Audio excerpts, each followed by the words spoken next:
Okay, good morning everyone. Good morning, sir. My name is Anupam Pandey and I was former student of MPC college. Last year I passed out from this college only. Today's my topic is insights and benefits of terrace farming and what are the air purifying plants. Okay. Okay, we will be keeping this session bilingual. It will be helpful for you and easy for you also. Okay. आज जो session है हमारा insights and benefits of terrace farming के क्या benefits हैं, ठीक है, और उसके बारे में कुछ हम लोग पॉइंट्स डिस्कस करेंगे, किस तरीके से इसकी शुरुआत की है, एज अ बिगिनर किस तरीके से हम लोग कर सकते हैं। अगर किसी को इसके बारे में जानकारी नहीं है तो आज के बारे में आप लोग को पता चलेगा किस तरीके से ये ऑर्गेनिक खेती अपने घर पे ही अपने छत पे हम लोग कर सकते हैं। थोड़ा सा ये कॉस्टली होती है, लेकिन जो बाहर से हम चीज़ें जो ले रहे हैं, कंज्यूम कर रहे हैं, ये उससे बहुत ज़्यादा प्योर है। ओके, हमारा जो वर्कशॉप का मेन थीम था आज, role of geo informatics in soft skill enhancement. पहले थोड़ा सा इसको हम समझ लेते हैं। सॉफ्ट स्किल देखिए क्या होती हैं, ये किसी एक पर्सन का एक एट्रीब्यूट होता है, ठीक है, उसके पर्सनल ट्रेट्स होते हैं जो कि उसको किसी भी आगे कैरियर में मदद करते हैं, इसको एनहांस करते हैं उसकी प्रॉपर्टीज को, ठीक है। सॉफ्ट स्किल मतलब क्या, कोई आपके पास क्रिएटिव आइडिया है मान लीजिए, ठीक है, आपके पास कोई कम्युनिकेशन स्किल अच्छी है, आप एक अच्छे लीडर हैं, ठीक है, आपको सोशल स्किल्स आपकी अच्छी है। आपने देखा होगा कई सारे लोग हैं जो समाज में कई लोग के साथ पसंद करते हैं, मतलब मिलना जुलना पसंद करते हैं, है ना, तो इसी को सॉफ्ट स्किल्स कहते हैं। और सॉफ्ट स्किल्स के साथ जब टेक्नोलॉजी मिक्सअप हो जाती है, जियो इन्फॉर्मेटिक्स यानी कि रिमोट सेंसिंग का उपयोग करने शुरू हो जाता है, तो आपको इसका काफी एडवांटेज मिलता है। ओके, फिर आपको आसानी से कहीं भी रिक्रूट किया जा सकता है। ओके, सबसे मेन है कि पर्सनालिटी अपनी किस तरह से डेवलप हो। ओके, वो आपकी कोई क्रिएटिव थिंकिंग हो, आपका खुद का एक एक्सपेरिमेंट किसी तरह का किया गया हो, आप कोई नई फील्ड को आप एक्सप्लोर कर रहे हो, जैसे टेरेस गार्डनिंग हुआ, है ना। बहुत से लोग हैं जिनकी कोई हॉबीज नहीं होती हैं। कई सारे आप देखते होंगे इंटरव्यूज में साक्षात्कार लिया था, इंटरव्यूज जो होता है वहाँ पूछा जाती है आपकी हॉबीज क्या है, कुछ लोग की हॉबीज ही नहीं होती हैं, तो एज अ आप हॉबी भी इसको अडॉप्ट कर सकते हो। ओके, तो आज का ये टॉपिक हमारा एक्चुअली गेस्ट है श्री प्रकाश यादव सर, कि आप देख सकते हैं इनके बारे में। ये टेरेस फार्मिंग के एक्सपर्ट रह चुके हैं, 3 साल इन्होंने अपने घर पे अपने छत पे काफी जबरदस्त टेरेस फार्मिंग की है। आज वो आने वाले थे, लेकिन थोड़ा सा बिजनेस मीटिंग के वजह से आज वो आ नहीं पाया। उनको लखनऊ बेस्ट प्रैक्टिस के 2 बार उनको गवर्नर हमारे हैं, उनको अवार्ड भी किया था। और इस बार जो एग्जीबिशन लगी थी गवर्नर हाउस में, कौन गया था एग्जीबिशन में? वो गया था आप में से? गवर्नर हाउस में एग्जीबिशन लगी थी इस बार, आप इसको गया था? नहीं गया था, जाएगा यहाँ पर थोड़ा सा कुछ सीखने को आपको मिलेगा नई चीजें। ओके, इसे देखिए, इसी कहते हैं सॉफ्ट स्किल्स। यहीं से बेसिक सॉफ्ट स्किल शुरू होती है, आपकी जिज्ञासा कितनी है नई चीजों को समझने की। ओके, ऐसे एग्जीबिशंस हुआ करें किसी भी तरह के, आपके बुक्स का एग्जीबिशन हो, किसी का नया आपका उद्घाटन किया जा रहा है कहीं पर, आप वहाँ जाइए, अपनी स्किल्स बढ़ाइए, है ना। ऐसे ही आपकी स्किल्स डेवलप होती हैं और चीजें आप ऐसे सीखते हो। आप जब चीजें सीखोगे आप दूसरों को वही बात बताओगे, इससे कॉन्फिडेंस आता है। Okay, these are the basic points to how to adopt soft skills. Okay, और मैं अंतु पांडे, जो कि मैंने अभी अपना इंट्रोडक्शन आपको दिया। ओके, तो हम आज शुरू करने आ रहे हैं अपना टॉपिक है किस तरह से बेनिफिट्स हम लोग ले सकते हैं अपने टेरेस फार्मिंग से। आप इस पिक्चर में देखिए, पहले आप एक आदमी है, उसकी छत है, उसने किस तरीके से छत में कई सारे लीफी वेजिटेबल्स, टमाटर देखिए उसने उगाया हुआ है, उसने कई सारे कंटेनर लगाए, उसकी फैमिली वाले उसकी हेल्प कर रहे हैं, ठीक है। आपको पिक्चर को देख के पता चल गया होगा टेरेस फार्मिंग किस तरीके से की जाती है। ओके, अब थोड़ा सा हम लोग मतलब टॉपिक, अपना कोर टॉपिक जो है अपना टेरेस फार्मिंग, उससे पहले थोड़ा सा हम इसका यूज बड़े लार्ज स्केल पे कैसे करते हैं, जैसे कि जियो इन्फॉर्मेटिक्स का लार्ज स्केल पे, जैसे प्रिसीजन फार्मिंग होता है। प्रिसीजन फार्मिंग का मतलब ये हुआ आपकी सैटेलाइट फार्मिंग शुरू होती है, किस तरीके से आपको जो मैनेजमेंट होता है, क्रॉप मैनेजमेंट होते हैं, बड़े बड़े एरिया में होते हैं, जो टेक्नोलॉजी का यूज होता है, कई सारे इक्विपमेंट्स का यूज किया जाता है, रिमोट सेंसिंग का होता है। तो उसी पे ये स्लाइड है, geo informatics and application of in precision farming. Okay, तो जियो इन्फॉर्मेटिक्स का मतलब क्या हुआ? जियो मतलब अर्थ का जो इन्फॉर्मेशन है उसको एक्यूमुलेट करना है एक जगह, ठीक है, उसको एक जगह एक्यूमुलेट करके उससे जो डेटा होता है, किसी चीज का डेटा हो सकता है, वो लैंड का डेटा हो सकता है, आपके फील्ड का डेटा हो सकता है, ठीक है, वो किसी भी लैंड का डेटा हो सकता है, वाटर बॉडी का हुआ, आपके खेत का हुआ, आपके खलियान का हुआ, किसी का डेटा हो सकता है। उस डेटा को स्टोर करते हैं हम लोग किसकी मदद से? रिमोट सेंसिंग मदद से। उसका फिर रिट्रीवल होता है, मतलब उसमें से जो कोर चीजें हम लोग उसको निकालते हैं, उसको एज ए सॉफ्टवेयर में हम लोग उसको तब्दील करते हैं। ओके, फिर जियो इन्फॉर्मेटिक्स का डेफिनेशन है, वो कह रहा है geo informatics is an art science and technology which deals with the acquisition लोग कर रहे हैं, लैंड का हम लोग डेटा ले रहे हैं, ठीक है। एक्विजिशन स्टोरेज, उसको हम लोग स्टोर करते हैं सेंसर्स की मदद के थ्रू। रिमोट सेंसिंग में हम लोग आपने पढ़ा होगा किस तरीके से अलग अलग सेंसर्स का उपयोग किया जाता है ना। फॉल्स कलर इमेज का यूज किया जाता है, ठीक है। जो चीज विजिबल रेज में नहीं आती है वो फॉल्स कलर रेज को वो आसानी से ट्रैक कर लेती है। उसकी मदद से किस तरह से हम लोग स्टोर करते हैं चीजों को। अब स्टोर करने के बाद उसकी प्रोसेसिंग की जाती है ऑनलाइन, ओके। कंप्यूटर की मदद से उसकी प्रोसेसिंग की जाती है, और प्रोसेसिंग के दौरान क्या होता है उसमें से जो इंपॉर्टेंट चीजें हैं जो क्रॉप मैनेजमेंट के लिए हैं, मैनेजमेंट और आपका जो भी फीड मैनेजमेंट है, आने वाले समय में किस तरह का वेदर हो सकता है उसके बारे में स्टडी की जाती थी। उसके बाद उसका प्रोडक्शन होता है, उसके बाद उसको लैबोरेटरीज में आपने देखा होगा कि बीज का जो हाई रेडी वैरायटी बीज होती हैं, फिर उसका उस पर टेस्टिंग की जाती है। उसको बोलते हैं टिश्यू टेस्टिंग होती है, इसमें टिश्यू वाली होती है, इसको टेस्ट ट्यूब्स में जो की जाती हैं, आपने देखा होगा। प्लांट्स होते हैं, उसको बीज होता है, उसको टिश्यूज होते हैं, उसको जेनेटिक तरीके से सीजनिंग की जाती है, उसमें नई नई चीजें डाली जाती हैं और उसको ग्रीन हाउस में कन्वर्ट किया जाता है, ग्रीन हाउस में लगाते हैं। फिर इसी वजह से उसका फिर प्रोडक्शन देखिए होता है, उसका फिर प्रेजेंटेशन किया जाता है। प्रेजेंटेशन मतलब उसकी स्पेस से उसको ग्रीन हाउसेस में लगा के एक्सपेरिमेंट किया जाता है, ओके। और फिर उसका डिसिमेशन होता है। डिसिमेशन मतलब कि एक तरीके से उसका इंटरप्रिटेशन, एक एप्लीकेशन, एक सॉफ्टवेयर बना के किस तरीके से एक मोबाइल से, जैसे हमारे पास मोबाइल है, इस मोबाइल की मदद से ही हम एक एप्लीकेशन के थ्रू हम देख सकते हैं कि क्या क्या चीजें हमारे फील्ड में चल रही है, उसमें सेंसर्स लगे होते हैं, ओके। क्या क्या चीजें चल रही हैं, किस तरह का वेदर हो सकता है वहां पर, आने वाले समय में क्या क्या चीजें, खरपतवार कैसे हो सकते हैं, किस तरह पेस्ट कंट्रोल किया जा सकता है, क्या क्या डिजीज हो सकती हैं, इसके बारे में भी हम बहुत आसानी से जान सकते हैं। तो ये इसकी डेफिनेशन हो गई। देखिए ये पूरा डायग्राम आपको देखिए पूरा दिखा, लेयर बाय लेयर देखिए इसकी पूरी फ्रेमिंग की गई है, किस तरीके से सैटेलाइट्स का यूज किया जा रहा है, ठीक है। इसमें देखिए किस तरीके से इंफ्रारेड रेडिएशन और थर्मल रेडिएशन के थ्रू आपको देखिए दिखाया है क्रॉप मैनेजमेंट कैसे किया जाता है। इसमें सेंसर्स लगे होते हैं, सेंसर्स सैटेलाइट्स के थ्रू, ड्रोन्स का यूज किया जाता है, यहाँ ड्रोन दिखाया गया, ड्रोन का यूज किया जाता है। किस तरीके से देखिए फॉल्स कलर इमेजिंग का यूज किया जाता है, जैसे मैंने आपको बताया, जो कि विजिबल रेंज में जो नहीं आती हैं, वो फॉल्स कलर इमेजिंग के थ्रू हम वो बारीकियां या वो जो उसमें जो खामियां हैं खेतों में वो हम दे सकते हैं उसको लैंड में, कि कौन सी ऐसी जगह है जहां पर क्रॉप नहीं उग पा रही, क्या उसमें दिक्कतें हैं, क्या सॉइल्स की बैरन है, उसमें एल्कलिटी कम है, एसिडिटी ज्यादा है, क्या किस तरीके से कोऑपरेट किया है, किस तरीके से नहीं किया जाए। तो इसी हिसाब से हम लोग ग्रीन हाउस में फिर इसका टेस्टिंग दोबारा करते हैं, ओके। अब आगे बढ़ते हैं इसके। What comes under Jio information in reference to the farming. अब जैसे हमने जियो इन्फॉर्मेशन अभी हमने डिस्कस किया, किस तरीके से हम लोग डेटा को रिट्रीव करते हैं, उसके बाद प्रोसेस करते हैं, उसको हम लोग अप्लाई करते हैं फिर, ओके। लैंड फीचर जैसे हुआ, किस तरह से हम लैंड से फीचर उठाते हैं, उसकी मदद से आपके जीआईएस की मदद से, और remote sensing, elevation of land, क्या एलिवेशन है लैंड की जमीन से, ठीक है। देखिए आप इसी देखिए यहाँ डायग्राम देख रहे हैं, कई सारे यहाँ सेंसर्स लगे हुए हैं, क्रॉप्स के अलग अलग, ड्रोन का इस्तेमाल किया जा रहा है, ये आपका सीधा आपका जा रहा है आपका नेटवर्क से जुड़ रहा है, जहाँ पर जीआईएस से जुड़ रहा है, ठीक है। नेटवर्किंग हो रही है यहाँ पर, जीपीएस सिस्टम से आपका नेटवर्क हो रहा है, ठीक है। वाटर बॉडीज नियर बाय कौन कौन सी है, इसके बारे में पता लगाते हैं। वेदर कैसा रहेगा वहाँ पर, इसके बारे में पता लगाता है कि किस अनुसार हम कौन से मौसम में कौन सब्जियां उगाएं, क्या ये नई हाइब्रिड की सीड्स यहाँ काम करेंगी, इसके बारे में जानकारी दी जाती है।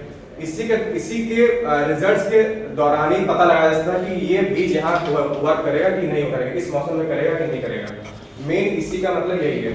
सैंडी एरियाज या बैरन लैंड है कि नहीं, इसलिए नहीं पा रहा है क्योंकि यहाँ पर सैलिनिटी ज्यादा हो गई है, एल्कलिटी जैसा भी मैंने आपको बताया। सॉइल वेरिएशन भी हो सकता है, कहीं कहीं आपके अलग अलग उर्वरक हो सकती हैं, सॉइल्स अलग अलग जगह पाई जाती हैं, वहाँ की अलग फसलें वहाँ उगाई जाती हैं सॉइल्स में, किसी सॉइल में अलग फसलें उगाई जाती हैं। मिनरल्स एंड न्यूट्रिशन सबसे इंपॉर्टेंट होता है उस सॉइल का गुणवत्ता जांच में कि किस तरीके से इसमें क्या चीज खामियां है, अगर कोई मिनरल की कमी है, कोई ज्यादा है, तो उसी हिसाब से उसको ऑर्गेनिक फर्टिलाइजर या फर्टिलाइजर की मदद से उसे हम लोग मैनेजमेंट, क्रॉप मैनेजमेंट कर सकते हैं। तो इस तरीके से देखिए जियो इन्फॉर्मेशन, रिमोट सेंसिंग किस तरीके से प्रिसीजन फार्मिंग में किस तरह हेल्प करता है, अगर लार्ज स्केल पे देखा जाए, ओके। ओके, इसी अब जियो इन्फॉर्मेशन का एक छोटा सा पार्ट है, ये जियोमैटिक्स कहलाता है। देखिए इसका सब पार्ट हो जाता है। जियोमैटिक्स से होता है जिस तरीके से हमने बताया, एक पूरा डेटा कलेक्शन स्टोरेज के बाद उसको फाइनली जब प्रोसेस में जाता है इंटरप्रिटेशन का, यानी कि उसको सॉफ्टवेयर तैयार किया, जैसे मोबाइल का सॉफ्टवेयर होता है। आप किस तरीके से अपने मोबाइल से देख सकते हो कि किस तरीके से मेरे खेत में कई सारे सेंसर्स लगे हैं और उस सेंसर्स किस तरह काम कर रहे हैं, बता रहे हैं कि हाँ आपके खेत में इसमें पानी देना है, ठीक है, आपके खेत में ये सब कीड़े लग रहे हैं, किस तरीके से आप इसको मैनेज करो, ठीक है।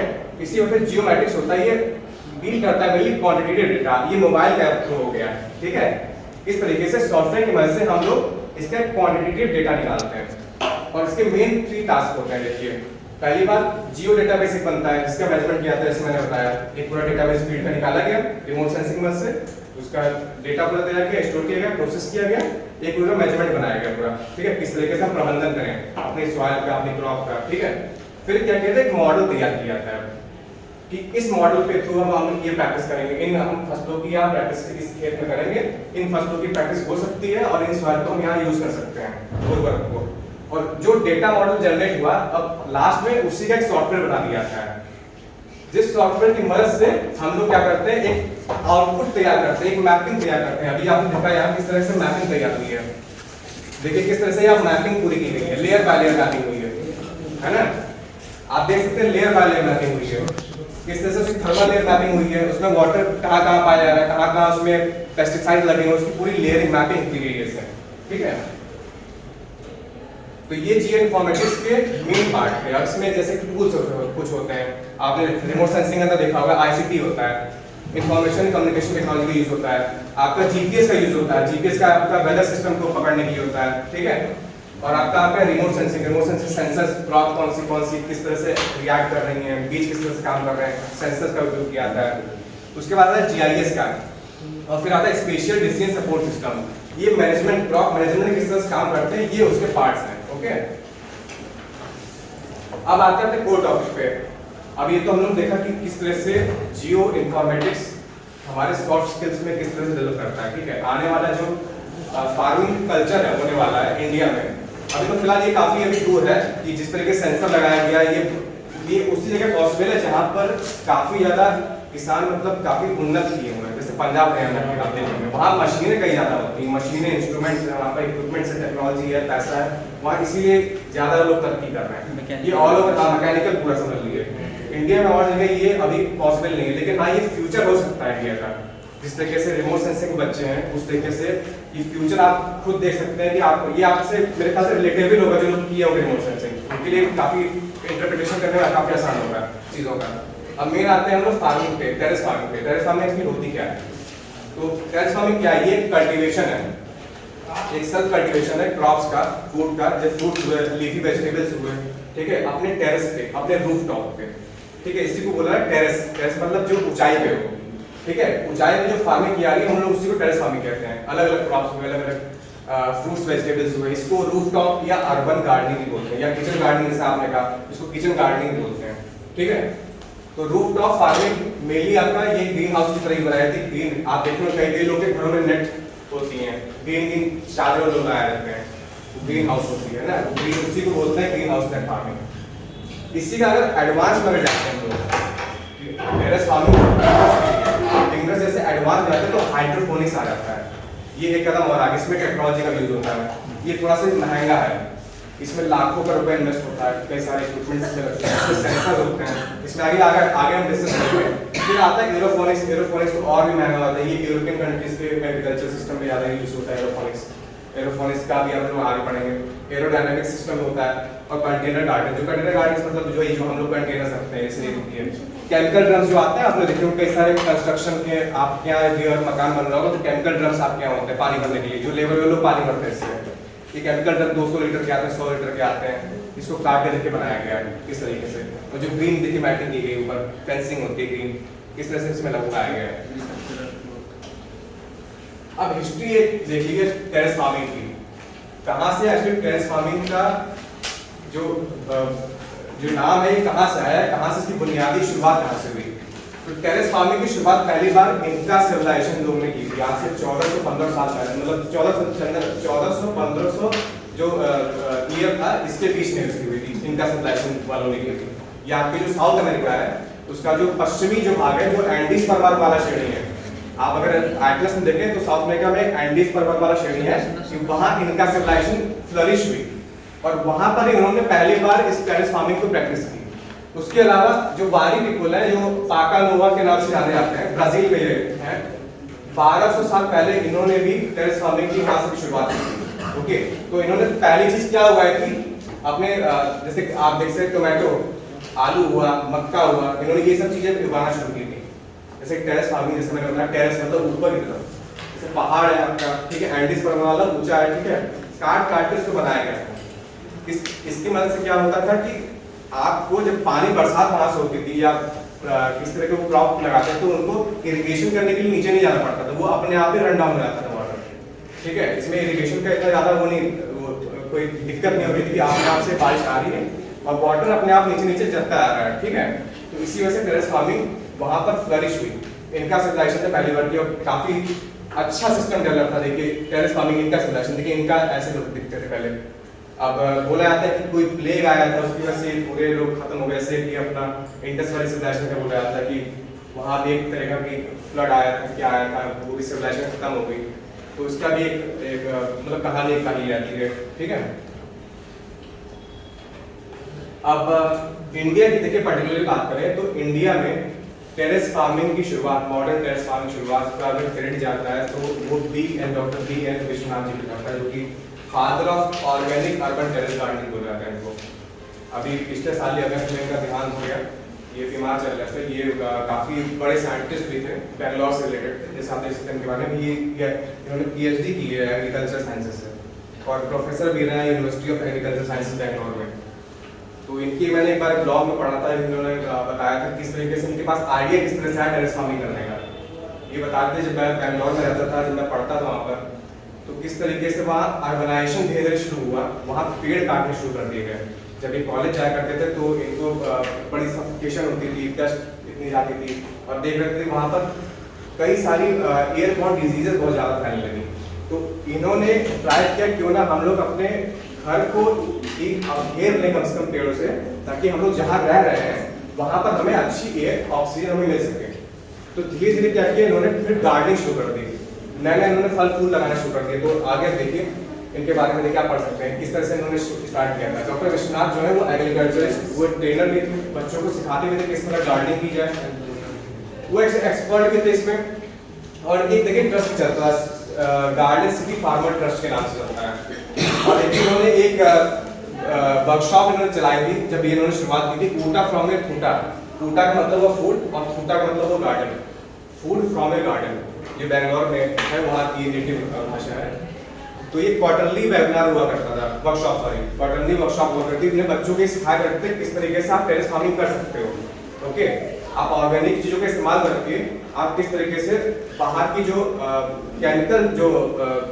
केमिकल से जो ग्रसित जो सब्जियां आ रही हैं जो आप कंज्यूम कर रहे हो उससे आप बच सकते हो, ठीक है। अब ये देखिए सबसे इम्पोर्टेंट चीज, इन्होंने पहली वर्कशॉप अपनी 1995 आईटी बैंगलोर में लगाई थी।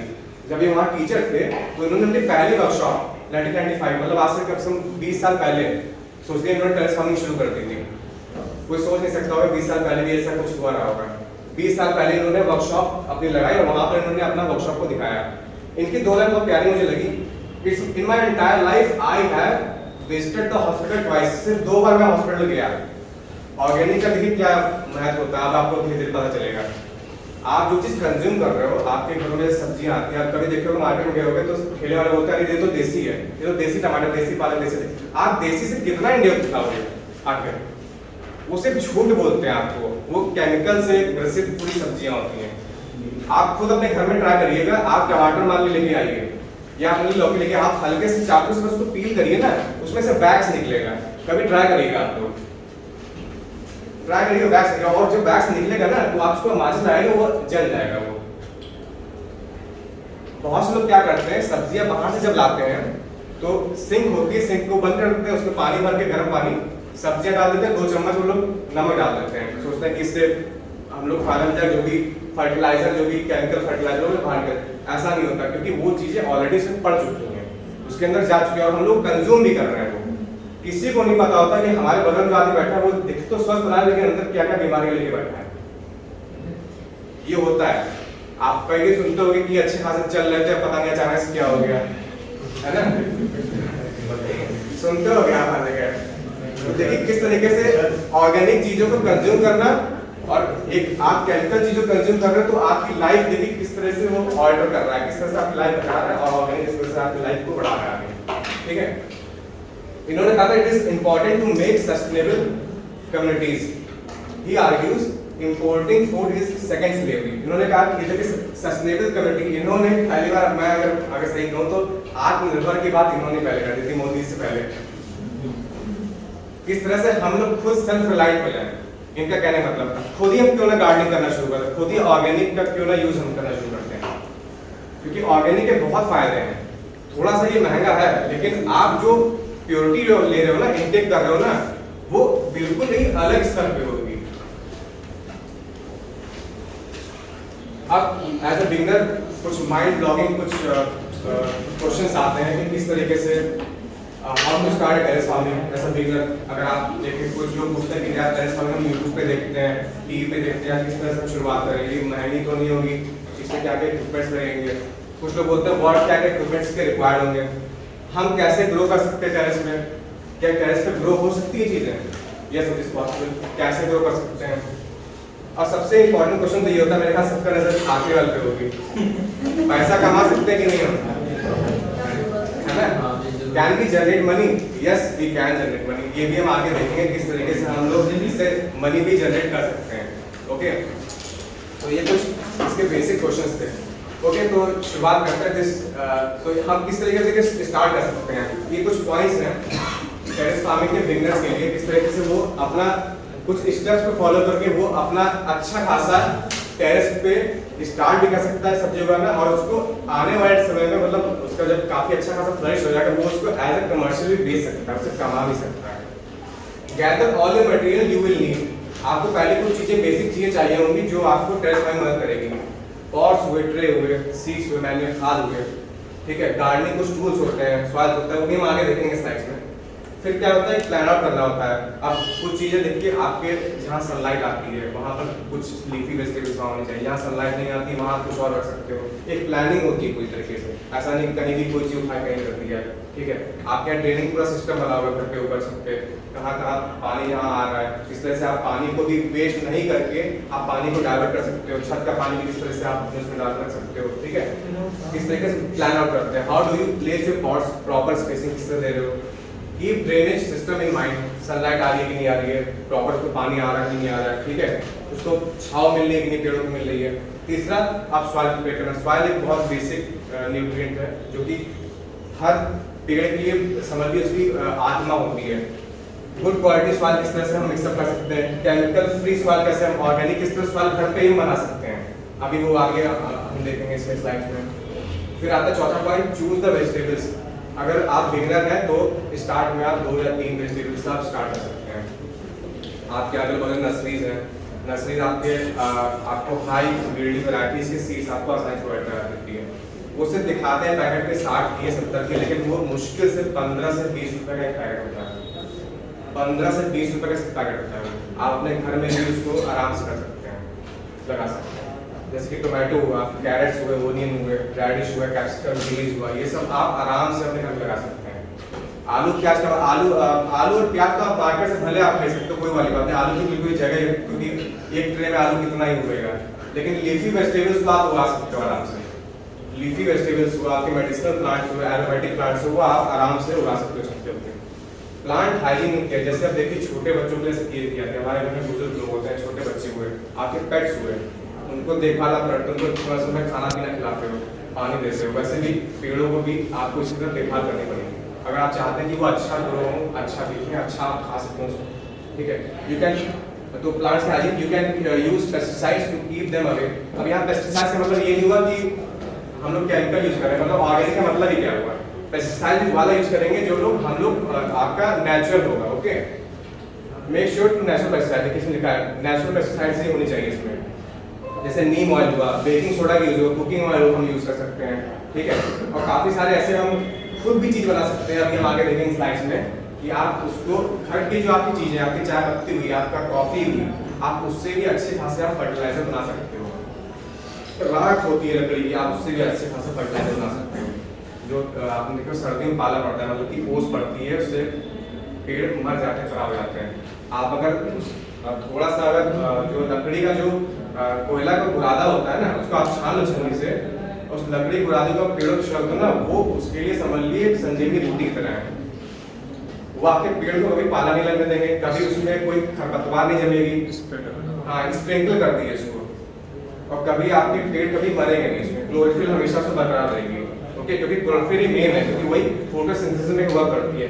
प्लांट अपना जो फूड बनाता है उसकी वजह से बनाता है। ओके, फिर protection from UV rays and paste. इसके लिए हम लोग जैसे गार्डन के रूफ टॉपिंग में कई सारे हम लोग नेट्स का यूज करते हैं। आप नेट्स का अगर शेड्स हैं तो शेड्स में आप यूज कर सकते हैं। फ्लाई ट्रैपर्स अभी देखें किस तरह फ्लाई ट्रैपर काम करता है। ये भी ज़्यादा महंगी नहीं थी, ये भी 60 से 80 रुपए का एक फ्लाई ट्रैपर आता है आराम से। आप एक जगह बस लटका दो, जितने भी पेस्ट हैं खरपतवार की वजह से जितने भी पेस्ट आपके आ रहे हैं, वाइट फ्लाइज आ रहे हैं, बॉक्स आ रहे हैं आपके, वो आके इसमें ट्रैप हो जाते हैं और वो उसमें मर जाता है आराम से। Don't let your plants remain thirsty. पानी देखिए, जैसे इंसान के लिए पानी बहुत जरूरी है, वैसे प्लांट्स के लिए पानी जरूरी है। ऐसा नहीं कि टेरेस फार्मिंग कर रहे हैं तो इसका मतलब इसमें पानी नहीं लगेगा, पानी इसमें लगता है, लेकिन हाँ इसको टाइम से जैसे केयर करते हैं आप इस प्लांट के बच्चे की, उस तरीके से आप इसको भी केयर करनी पड़ेगी आपको। ठीक है, रेगुलर आपको वाटर देना पड़ेगा। और लास्ट में आपका है, आप अगर काफ़ी क्रिएटिव हैं, आपको इसमें इंटरेस्ट है, देखिए सबसे इंपॉर्टेंट चीज़ है इस फील्ड में इंटरेस्ट होना। ठीक है, कोई आप पे वो नहीं है जरूरत कि भाई यही करो, आज का वर्कशॉप आया तो मतलब यही करोगे। आपका इंटरेस्ट है तो आप इसमें करो, पहली चीज़। लेकिन हाँ, इसमें बहुत प्रॉफिट है, मैं आपको बता रहा हूँ। ऑर्गेनिक कंज्यूम करने में इसको आप कमर्शियली भी आप इसको एक्सपोर्ट कर सकते हो। आप नियर आप रेस्टोरेंट में काफ़ी कुछ आगे हम बताएंगे, आगे बात करेंगे, काफ़ी कुछ इसमें आप कर सकते हो। डेकोरेशन क्या होगा, जैसे आप किस तरह पॉट्स को आप डेकोरेट कर सकते हो। घर में जो आपकी जंकयार्ड्स में, स्टोर रूम्स में जो बॉटल्स पड़ी रहती हैं, ड्रम पड़े रहते हैं, टिन के डब्बे पड़े रहते हैं, आप उसको भी एज ए पॉट यूज़ कर सकते हो। कई सारे ऐसे इक्विपमेंट्स घर में जो आपके ऐसे पड़े फेंके हुए हैं, प्लास्टिक के हुए, आप उसको भी यूज़ कर सकते हैं। इसको बोलते हैं DIY, do it yourself. Actually ये टेरेस फार्मिंग ही खुद में DIY है, यानी कि हम खुद से ही उगा रहे हैं, खुद कंज्यूम कर रहे हैं। अगर मान लो अगर लार्ज स्केल पे करो, आप उसको आप बेच नहीं रहे हो उसको। ओके, तो DIY पूरा प्रोसेस समझ लीजिए। ओके, ये कुछ फार्मिंग इक्विपमेंट्स से बेसिक इक्विपमेंट्स के बारे में जैसे जान लें। सबसे इंपॉर्टेंट है सीडलिंग ट्रेस। अगर आपने फार्मिंग की शुरुआत की टेरेस पे तो आपको सीडलिंग ट्रेस तो रखना ही होगा, क्योंकि छोटे वाले पेड़ जो होते हैं, जो छोटे बीज जहाँ डालोगे आपके बीज इसी में जर्मिनेट होंगे, और फिर आप इसको लेके फिर जब आपका बीज जब अंकुरित हो जाएगा, आप उसको लेके रिप्लेस करके अपने पॉट में लगा सकते हो, या क्यारियां आपकी बनी है, क्यारी में रिप्लेस कर सकते हो। सो ये बहुत इंपॉर्टेंट होता है सीड ट्रेस, सीडलिंग ट्रेस। फिर ड्रेन सेल्स आते हैं, आप ड्रेन सेल्स भी यूज कर सकते हो। मान लो आपने कोई बैग लिया, ग्रो बैग्स लिए, या आपकी कोई मग है, बाल्टी है, उसमें से पानी लीकेज हो रहा है, तो उसमें पानी बचाने के लिए आप सीड ड्रेनिंग सेल्स, इसके नीचे एक क्यारी टाइप की बनी होती है, वो पानी को इकट्ठा कर लेती है, वेस्ट नहीं होने देती पानी को। ठीक है, ज़्यादा महंगा नहीं है, ये भी आपका 15 से आपके 50 के बीच में आ जाते हैं। सीडलिंग ट्रेस भी आपका ज़्यादा महंगा नहीं है, तो वही 15 से 50 के बीच में आ जाते हैं, पर पीस पड़ जाता है आपको मार्केट में आराम से। और जो आप नर्सरीज में आप जाओगे तो वहाँ आराम से मिल जाएगा आपको। जैसे देखिए सीडलिंग ट्रे की बात कर रहा था मैं, यहाँ पर देखिए जर्मिनेट हुआ है, शुरुआत में देखिए हम लोगों ने ये लगाया इस तरीके से, इसमें छोटे छोटे जैसे आ गए, इसमें 2-3 कली आ गई है, तो हम लोग इसको क्या करें, रिप्लेस करके हम लोग पॉट्स में लगा देंगे, या क्यारी बनाई तो क्यारी में लगा देंगे उसको, है ना। और देखिए ऐसे ग्रो बैग है, दिखाता है ग्रो बैग से नीचे ड्रेन सेल्स हैं, तो ड्रेन सेल्स का प्रयोग करने का क्या मतलब हो कि वाटर जो आपका आ रहा है, वाटर जो आप उसमें डाल रहे हो, तो नीचे फैले नहीं पानी, तो एक ट्रे में होता है, उसको ट्रे में रहेगा, फिर आप उस पानी को दोबारा आप यूज कर सकते हो। ठीक है,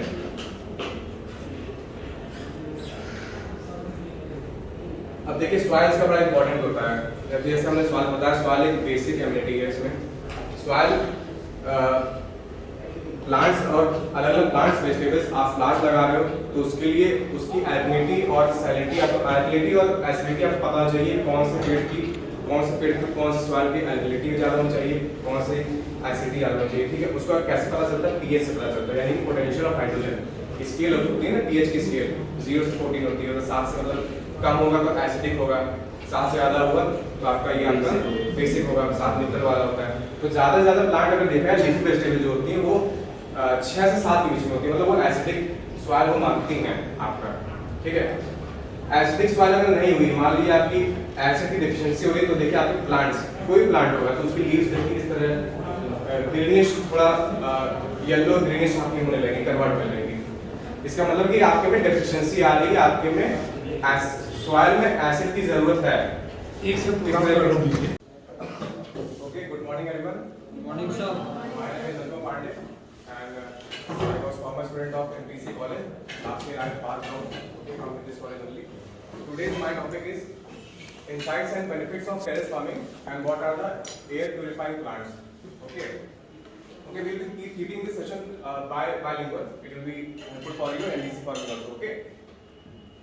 आज जो सेशन है हमारा insights and benefits of terrace farming की क्या बेनिफिट्स हैं, ठीक है, और उसके बारे में कुछ हम लोग पॉइंट्स डिस्कस करेंगे, किस तरीके से इसकी शुरुआत की है, एज अ बिगिनर किस तरीके से हम लोग कर सकते हैं। अगर किसी को इसके बारे में जानकारी नहीं है तो आज के बारे में आप लोग को पता चलेगा किस तरीके से ये ऑर्गेनिक खेती अपने घर पे ही अपने छत पे हम लोग कर सकते हैं। थोड़ा सा ये कॉस्टली होती है, लेकिन जो बाहर से हम चीजें जो ले रहे हैं, कंज्यूम कर रहे हैं, ये उससे बहुत ज्यादा प्योर है। ओके, हमारा जो वर्कशॉप का मेन थीम था आज role of geo informatics in soft skill enhancement. पहले थोड़ा सा इसको हम समझ लेते हैं। सॉफ्ट स्किल देखिए क्या होती है, ये किसी पर्सन का एक एट्रीब्यूट होता है, ठीक है, उसके पर्सनल ट्रेट्स होते हैं जो कि उसको किसी भी आगे कैरियर में मदद करते हैं, इसको एनहांस करते हैं उसकी प्रॉपर्टीज को, ठीक है। सॉफ्ट स्किल मतलब क्या, कोई आपके पास क्रिएटिव आइडिया है मान लीजिए, ठीक है, आपके पास कोई कम्युनिकेशन स्किल अच्छी है, आप एक अच्छे लीडर हैं, ठीक है, आपको सोशल स्किल्स आपकी अच्छी है। आपने देखा होगा कई सारे लोग हैं जो समाज में कई लोग के साथ पसंद करते हैं, मतलब मिलना जुलना पसंद करते हैं, है ना, तो इसी को सॉफ्ट स्किल्स कहते हैं। और सॉफ्ट स्किल्स के साथ जब टेक्नोलॉजी मिक्सअप हो जाती है, जियो इन्फॉर्मेटिक्स यानी कि रिमोट सेंसिंग का उपयोग करना शुरू हो जाता है, तो आपको इसका काफी एडवांटेज मिलता है। ओके, फिर आपको आसानी से कहीं भी रिक्रूट किया जा सकता है। ओके, सबसे मेन है कि पर्सनालिटी अपनी किस तरह से डेवलप हो। ओके, वो आपकी कोई क्रिएटिव थिंकिंग हो, आपका खुद का एक एक्सपेरिमेंट किसी तरह किया गया हो, आप कोई नई फील्ड को आप एक्सप्लोर कर रहे हो, जैसे टेरेस गार्डनिंग हुआ, है ना। बहुत से लोग हैं जिनकी कोई हॉबीज नहीं होती हैं। कई साल आप देखते होंगे इंटरव्यूज में साक्षात्कार लिया था, इंटरव्यूज जो होता है वहाँ पूछा जाती है आपकी हॉबीज क्या है, कुछ लोग की हॉबीज ही नहीं होती हैं, तो एज अ आप हॉबी भी इसको अडॉप्ट कर सकते हो। ओके, तो आज का ये टॉपिक हमारा, आज के हमारे एक्चुअली गेस्ट थे श्री प्रकाश यादव सर, कि आप देख सकते हैं इनके बारे में। ये टेरेस फार्मिंग के एक्सपर्ट रह चुके हैं, 3 साल इन्होंने अपने घर पे अपने छत पे काफी जबरदस्त टेरेस फार्मिंग उन्होंने की है। आज वो आने वाले थे, लेकिन थोड़ा सा बिजनेस मीटिंग के वजह से आज वो आ नहीं पाए। उनको लखनऊ बेस्ट प्रैक्टिस के 2 बार उनको गवर्नर हमारी है, उनको अवार्ड भी किया था। इस बार जो एग्जीबिशन लगी थी गवर्नर हाउस में, कौन कौन गया था एग्जीबिशन में? वो गया था आप में से? गवर्नर हाउस में एग्जीबिशन लगी थी इस बार, आप में से गया था?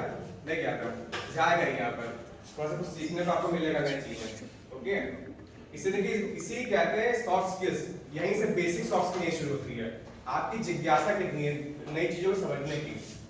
ओके, ऐसे एग्जीबिशंस हुआ करें किसी भी तरह के, आपके बुक्स का एग्जीबिशन हो, किसी का नया आपका उद्घाटन किया जा रहा हो कहीं पर, आप वहाँ जाइए, आपकी स्किल्स बढ़ाइए, है ना। ऐसे ही आपकी स्किल्स डेवलप होती हैं और चीजें आप ऐसे सीखते हो। आप जब चीजें सीखोगे आप दूसरों को ये बात बताओगे, इससे कॉन्फिडेंस आता है। Okay, these are the basic points to how to adopt soft skills. Okay, और मैं अंतु पांडे, जो कि मैंने अभी अपना इंट्रोडक्शन आपको दिया। ओके, तो हम आज शुरू करने आ रहे हैं अपना ये अपना टॉपिक है किस तरह से बेनिफिट्स हम लोग ले सकते हैं अपने टेरेस फार्मिंग से।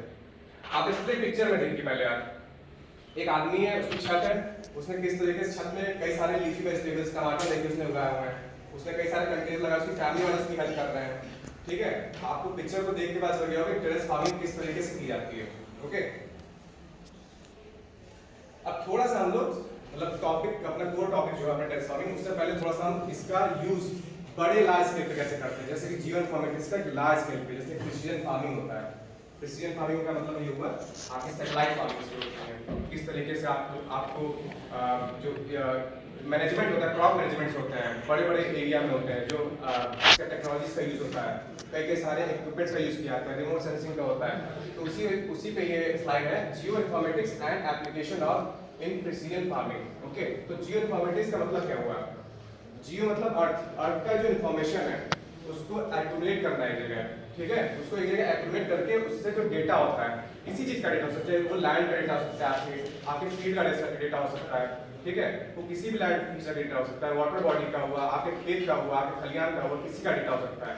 उस डेटा को स्टोर करते हैं हम लोग किसकी मदद से? रिमोट सेंसिंग मदद से। उसका फिर रिट्रीवल होता है, मतलब उसमें से जो कोर चीजें हम लोग उसको निकालते हैं, उसको ऐसे सॉफ्टवेयर में हम लोग उसको तब्दील करते हैं। ओके, फिर जियो इन्फॉर्मेटिक्स का डेफिनेशन है बहुत प्यारा। Geo informatics is an art science and technology which deals with the acquisition लोग कर रहे हैं। लैंड का हम लोग डेटा ले रहे हैं, ठीक है। एक्विजिशन स्टोरेज, उसको हम लोग स्टोर करते हैं सेंसर्स की मदद के थ्रू। रिमोट सेंसिंग में हम लोग आपने पढ़ा होगा किस तरीके से अलग अलग सेंसर्स का उपयोग किया जाता है ना।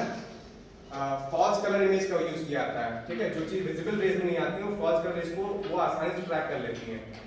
उसकी मदद से किस तरह से हम लोग स्टोर करते हैं चीजों को। अब स्टोर करने के बाद उसकी प्रोसेसिंग की जाती है ऑनलाइन, ओके। कंप्यूटर की मदद से उसकी प्रोसेसिंग की जाती है और प्रोसेसिंग के दौरान क्या होता है उसमें से जो इंपॉर्टेंट चीजें हैं जो क्रॉप मैनेजमेंट के लिए हैं, मैनेजमेंट और आपका जो भी फीड मैनेजमेंट है, आने वाले समय में किस तरह का वेदर हो सकता है उसके बारे में स्टडी की जाती थी। उसके बाद उसका प्रोडक्शन होता है।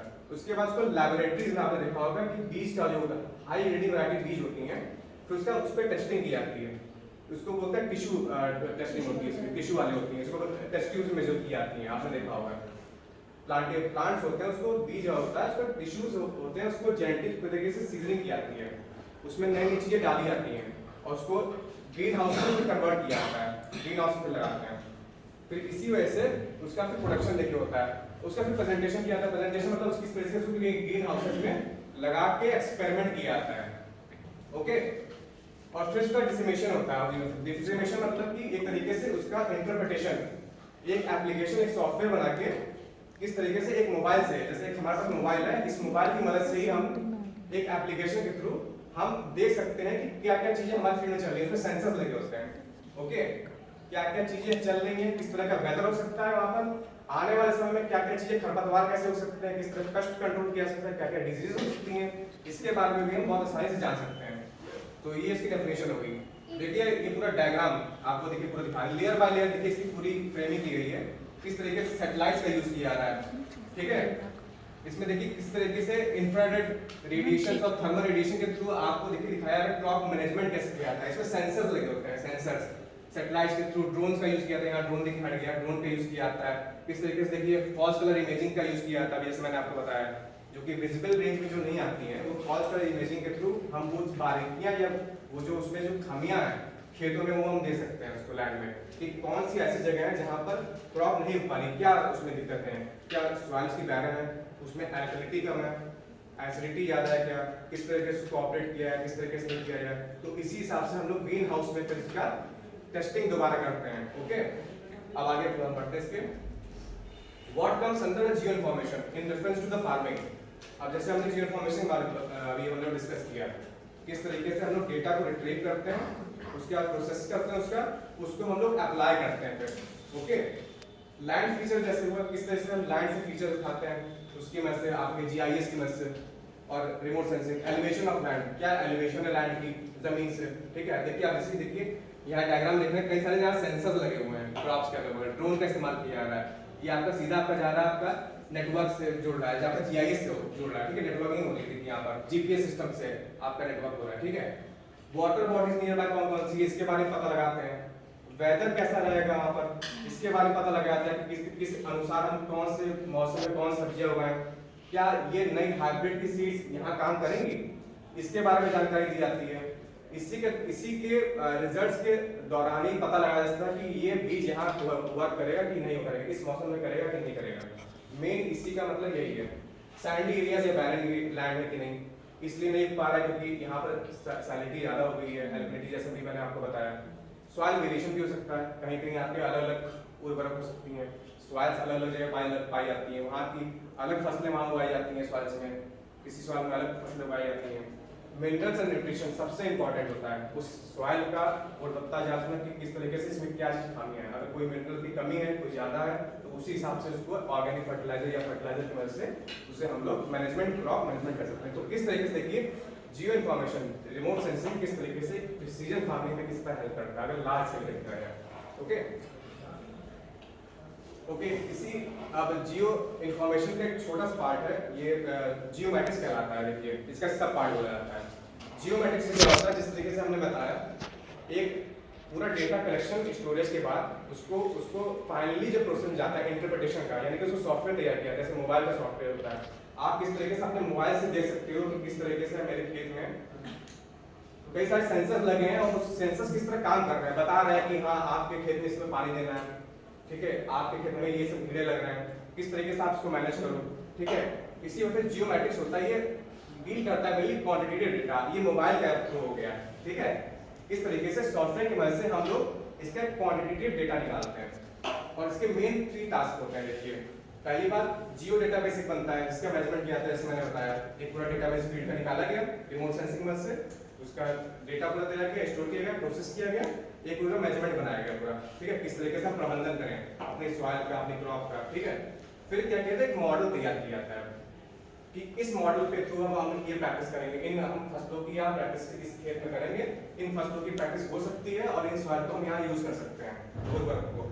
और जो डेटा मॉडल जनरेट हुआ, अब लास्ट में उसी का एक सॉफ्टवेयर बना दिया जाता है, जिस सॉफ्टवेयर की मदद से हम लोग क्या करते हैं, एक आउटपुट तैयार करते हैं, एक मैपिंग तैयार करते हैं। अभी आपने देखा यहाँ किस तरह से मैपिंग तैयार हुई है, देखिए किस तरह से यहाँ मैपिंग पूरी की गई है, लेयर बाय लेयर मैपिंग हुई है ना। आप देख सकते हैं लेयर बाय लेयर मैपिंग हुई है, किस तरह से उसकी थर्मल लेयर मैपिंग हुई है, उसमें वाटर कहाँ कहाँ पाया जा रहा है, कहाँ कहाँ उसमें पेस्टिसाइड लगे हैं, उसकी पूरी लेयर मैपिंग की गई है इससे, ठीक है। तो ये जियो इन्फॉर्मेटिक्स के मेन पार्ट है। और इसमें जैसे टूल्स कुछ होते हैं, आपने रिमोट सेंसिंग अंदर देखा होगा, आईसीटी होता है, इंफॉर्मेशन कम्युनिकेशन टेक्नोलॉजी का यूज होता है, आपका जीपीएस का यूज होता है, जीपीएस का आपका वेदर सिस्टम को पकड़ने के लिए होता है, ठीक है। और आपका रिमोट सेंसिंग सेंसर्स, क्रॉप कौन सी किस तरह से रिएक्ट कर रही हैं, बीज किस तरह से काम कर रहे हैं, सेंसर्स का उपयोग किया जाता है। उसके बाद आता है जीआईएस का, और फिर आता है स्पेशल डिसीजन सपोर्ट सिस्टम। ये मैनेजमेंट, क्रॉप मैनेजमेंट किस तरह से काम करते हैं, ये उसके पार्ट्स हैं, ओके। अब आते हैं कोर टॉपिक पे। अब ये तो हम लोग देखा कि किस तरह से जियो इन्फॉर्मेटिक्स हमारे सॉफ्ट स्किल्स में किस तरह से डेवलप करता है, ठीक है। आने वाला जो फार्मिंग कल्चर है होने वाला है इंडिया में, अभी तो फिलहाल ये काफी अभी दूर है कि जिस तरह के सेंसर लगाया गया, ये उसी जगह पॉसिबल है जहां पर काफी ज्यादा किसान मतलब काफी उन्नत किए हुए हैं, जैसे पंजाब हरियाणा में आप देखेंगे, वहाँ मशीनें कई ज्यादा होती हैं, मशीनें, इंस्ट्रूमेंट्स है, वहाँ पर इक्विपमेंट्स है, टेक्नोलॉजी है, पैसा है वहाँ, इसीलिए ज्यादा लोग तरक्की कर रहे हैं। ये ऑल ओवर मैकेनिकल पूरा समझ लीजिए, इंडिया में और जगह ये अभी पॉसिबल नहीं है, लेकिन हाँ ये फ्यूचर हो सकता है इंडिया का। जिस तरीके से रिमोट सेंसिंग बच्चे हैं, उस तरीके से ये फ्यूचर आप खुद देख सकते हैं कि आप ये आपसे मेरे ख्याल से रिलेटेबल होगा, जो लोग किए होंगे रिमोट सेंसिंग, उनके लिए काफी इंटरप्रिटेशन करने में काफी आसान होगा चीजों का। अब मेन आते हैं हम लोग फार्मिंग पे, टेरेस फार्मिंग पे। टेरेस फार्मिंग एक्चुअली होती क्या है, तो टेरेस फार्मिंग क्या है, ये कल्टीवेशन है, एक सेल्फ कल्टीवेशन है क्रॉप्स का, फूड का, जैसे फ्रूट्स हुए, लीफी वेजिटेबल्स हुए, ठीक है, अपने टेरेस पे, अपने रूफ टॉप पे, ठीक है। इसी को बोला है टेरेस। टेरेस मतलब जो ऊंचाई पे हो, ठीक है, ऊंचाई पे जो फार्मिंग की जा रही है हम लोग उसी को टेरेस फार्मिंग कहते हैं। अलग अलग क्रॉप्स हुए, अलग अलग फ्रूट्स वेजिटेबल्स हुए, इसको रूफ टॉप या अर्बन गार्डनिंग भी बोलते हैं, या किचन गार्डनिंग जैसे आपने कहा, इसको किचन गार्डनिंग बोलते हैं, ठीक है। तो रूफ टॉप फार्मिंग मेनली आपका ये ग्रीन हाउस की तरह ही बनाया थी। ग्रीन आप देखो कई लोगों के घरों में नेट होती हैं, ग्रीन चादर लोग लगाए रहते हैं, ग्रीन हाउस होती है ना, ग्रीन, उसी को बोलते हैं ग्रीन हाउस नेट फार्मिंग। इसी का अगर एडवांस में जाते हैं लोग टेरेस फार्मिंग फिंगर्स जैसे एडवांस जाते हैं तो हाइड्रोपोनिक्स आ जाता है, ये एक कदम और आगे, इसमें टेक्नोलॉजी का यूज होता है, ये थोड़ा सा महंगा है, इसमें लाखों का रुपए इन्वेस्ट होता है, कई सारे इक्विपमेंट्स लगते हैं, इसमें सेंसर होते हैं, इसमें आगे हम डिस्कस करेंगे। फिर आता है एरोफोनिक्स। एरोफोनिक्स तो और भी महंगा होता है, ये यूरोपियन कंट्रीज के एग्रीकल्चर सिस्टम में ज़्यादा यूज होता है एरोफोनिक्स। एरोफोनिक्स का भी हम लोग आगे पढ़ेंगे। एरोडायनामिक सिस्टम होता है, और कंटेनर गार्डन, जो कंटेनर गार्डन मतलब जो हम लोग कंटेनर्स रखते हैं जैसे केमिकल ड्रम्स जो आते हैं, आपने देखे होंगे कई सारे कंस्ट्रक्शन के आपके यहाँ भी और मकान बन रहा होगा तो केमिकल ड्रम्स आपके यहाँ होते हैं पानी भरने के लिए, जो लेबर लोग पानी भरते हैं इससे। ये केमिकल ड्रम 200 लीटर के आते हैं, 100 लीटर के आते हैं, इसको काट के देखिए बनाया गया है इस तरीके से, और जो ग्रीन देखिए मैटिंग की गई ऊपर, फेंसिंग होती है ग्रीन, इस तरह से इसमें लगाया गया है। अब हिस्ट्री एक देख लीजिए टेरेस फार्मिंग की, कहाँ से एक्चुअली टेरेस फार्मिंग का जो नाम है ये कहाँ से आया, कहाँ से इसकी बुनियादी शुरुआत कहाँ से हुई। तो टेरेस फार्मिंग की शुरुआत पहली बार इनका सिविलाइजेशन लोग ने की थी, आज से 1415 साल पहले, मतलब 1400-1500 जो ईयर था इसके बीच में इसकी हुई थी, इनका सिविलाइजेशन वालों ने की थी। ये आपकी जो साउथ अमेरिका है उसका जो पश्चिमी जो भाग है, जो एंडीज पर्वत वाला श्रेणी है, आप अगर एटलस में देखें तो साउथ अमेरिका में एंडीज पर्वत वाला श्रेणी है, वहां इनका सिविलाइजेशन फ्लरिश हुई, और वहां पर इन्होंने पहली बार इस टेरेस फार्मिंग को प्रैक्टिस की। उसके अलावा जो वारी पीपल है, जो पाका नोवा के नाम से जाने जाते हैं, ब्राजील में हैं, 1200 साल पहले इन्होंने भी टेरेस फार्मिंग की वहां से शुरुआत की। ओके, तो इन्होंने पहली चीज क्या उगाई थी, अपने जैसे कि आप देख सकते हैं टोमेटो, आलू हुआ, मक्का हुआ, इन्होंने ये सब चीजें उगाना शुरू की थी। जैसे टेरेस फार्मिंग, जैसे मैंने बताया टेरेस मतलब ऊपर की तरफ, जैसे पहाड़ है आपका, ठीक है, एंडीज पर्वत वाला ऊंचा है, ठीक है, काट काट के इसको बनाया गया था। इसकी मदद से क्या होता था कि आपको जब पानी बरसात वहां से होती थी या किस तरह के वो क्रॉप लगाते हैं तो उनको इरिगेशन करने के लिए नीचे नहीं जाना पड़ता था, वो अपने आप ही रन डाउन हो जाता था वाटर, ठीक है। इसमें इरिगेशन का इतना ज्यादा वो नहीं, कोई दिक्कत नहीं होती थी कि अपने आप से बारिश आ रही है और वाटर अपने आप नीचे नीचे चलता आ रहा है, ठीक है। तो इसी वजह से टेरेस फार्मिंग वहां पर फ्लरिश हुई। इनका सिविलाइजेशन ने पहली बार किया और काफी अच्छा सिस्टम डेवलप था। देखिए टेरेस फार्मिंग इनका सिविलाइजेशन, देखिए इनका ऐसे लोग दिखते थे पहले। अब बोला जाता है कि कोई प्लेग आया था उसकी वजह से पूरे लोग खत्म हो गए, से कि अपना इंडस वैली सिविलाइजेशन का बोला जाता है कि वहाँ भी एक तरह का कि फ्लड आया था, क्या आया था, पूरी सिविलाइजेशन खत्म हो गई।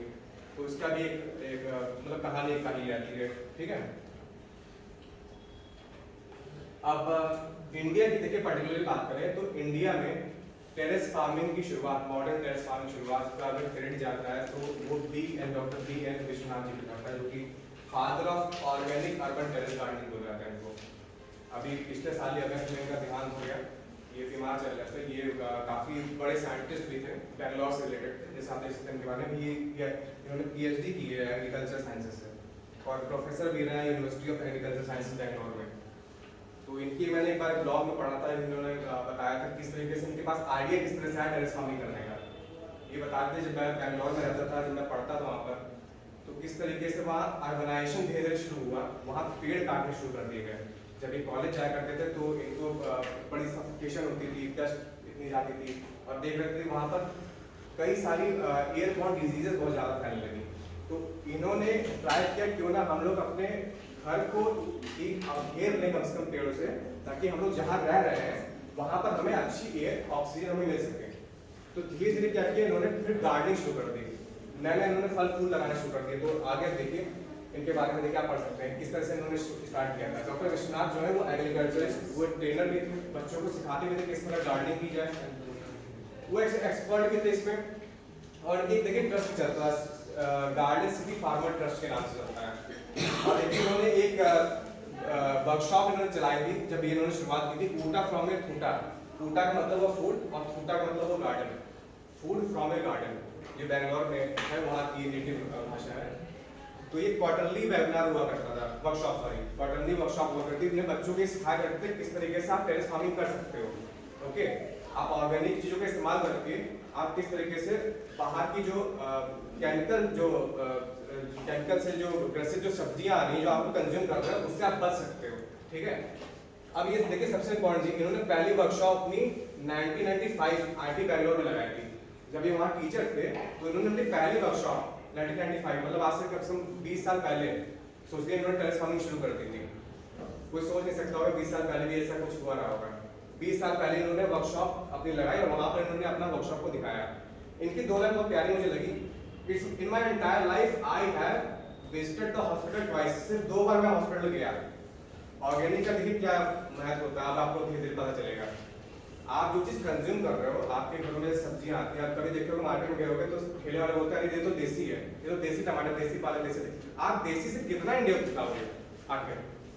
वो सिर्फ झूठ बोलते हैं आपको, वो केमिकल से ग्रसित पूरी सब्जियां होती हैं। आप खुद अपने घर में ट्राई करिएगा, आप टमाटर मान लेके आइए या अपनी लौकी लेके, आप हल्के से चाकू से उसको पील करिए ना, उसमें से बैग्स निकलेगा।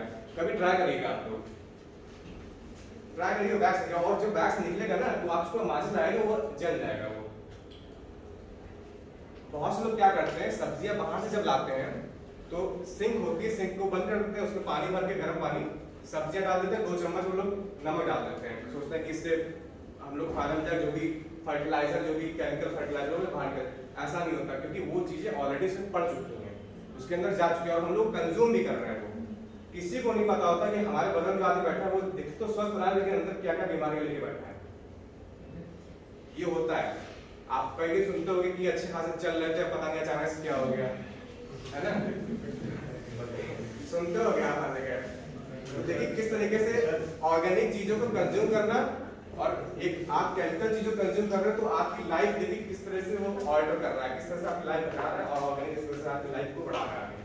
ठीक है, इन्होंने कहा था it is important to make sustainable communities. He argues importing food is second slavery. इन्होंने कहा कि ये जो सस्टेनेबल कम्युनिटी, इन्होंने पहली बार, मैं अगर सही कहूँ तो आत्मनिर्भर की बात इन्होंने पहले कर दी थी, मोदी से पहले। किस तरह से हम लोग खुद सेल्फ रिलायंट हो जाएं, इनका कहने का मतलब था खुद ही हम क्यों ना गार्डनिंग करना शुरू करें, खुद ही ऑर्गेनिक का क्यों ना यूज हम करना शुरू करते हैं, क्योंकि ऑर्गेनिक के बहुत फायदे हैं। थोड़ा सा ये महंगा है, लेकिन आप जो प्योरिटी ले रहे हो ना, इनटेक कर रहे हो ना, वो बिल्कुल ही अलग स्तर पे होगी। अब एज अ बिगिनर कुछ माइंड ब्लॉगिंग कुछ क्वेश्चंस आते हैं कि किस तरीके से how to start terrace farming as a beginner. अगर आप देखें, कुछ लोग पूछते हैं कि यार टेरेस फार्मिंग हम यूट्यूब पे देखते हैं, टीवी पे देखते हैं, किस तरह से शुरुआत करें, ये महंगी तो नहीं होगी, इसमें क्या क्या इक्विपमेंट्स लगेंगे। कुछ लोग बोलते हैं व्हाट क्या क्या इक्विपमेंट्स के रिक्वायर्ड होंगे, हम कैसे ग्रो कर सकते हैं टेरेस में, क्या टेरेस पे ग्रो हो सकती है चीज़ें, यस इट इज पॉसिबल, कैसे ग्रो कर सकते हैं। और सबसे इंपॉर्टेंट क्वेश्चन तो ये होता है, मेरे ख्याल सबका नजर खाते वाले पे होगी, पैसा कमा सकते हैं कि नहीं हम, है ना। Can we generate money, yes we can generate money. ये भी हम आगे देखेंगे किस तरीके से हम लोग इससे मनी भी जनरेट कर सकते हैं। ओके, तो ये कुछ इसके बेसिक क्वेश्चंस थे।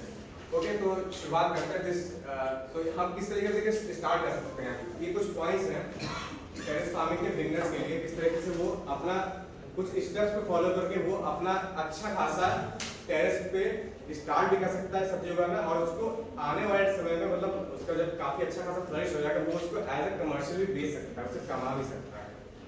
Gather all the material you will need. आपको पहले कुछ चीजें, बेसिक चीजें चाहिए होंगी जो आपको टेरेस फार्मिंग में मदद करेगी।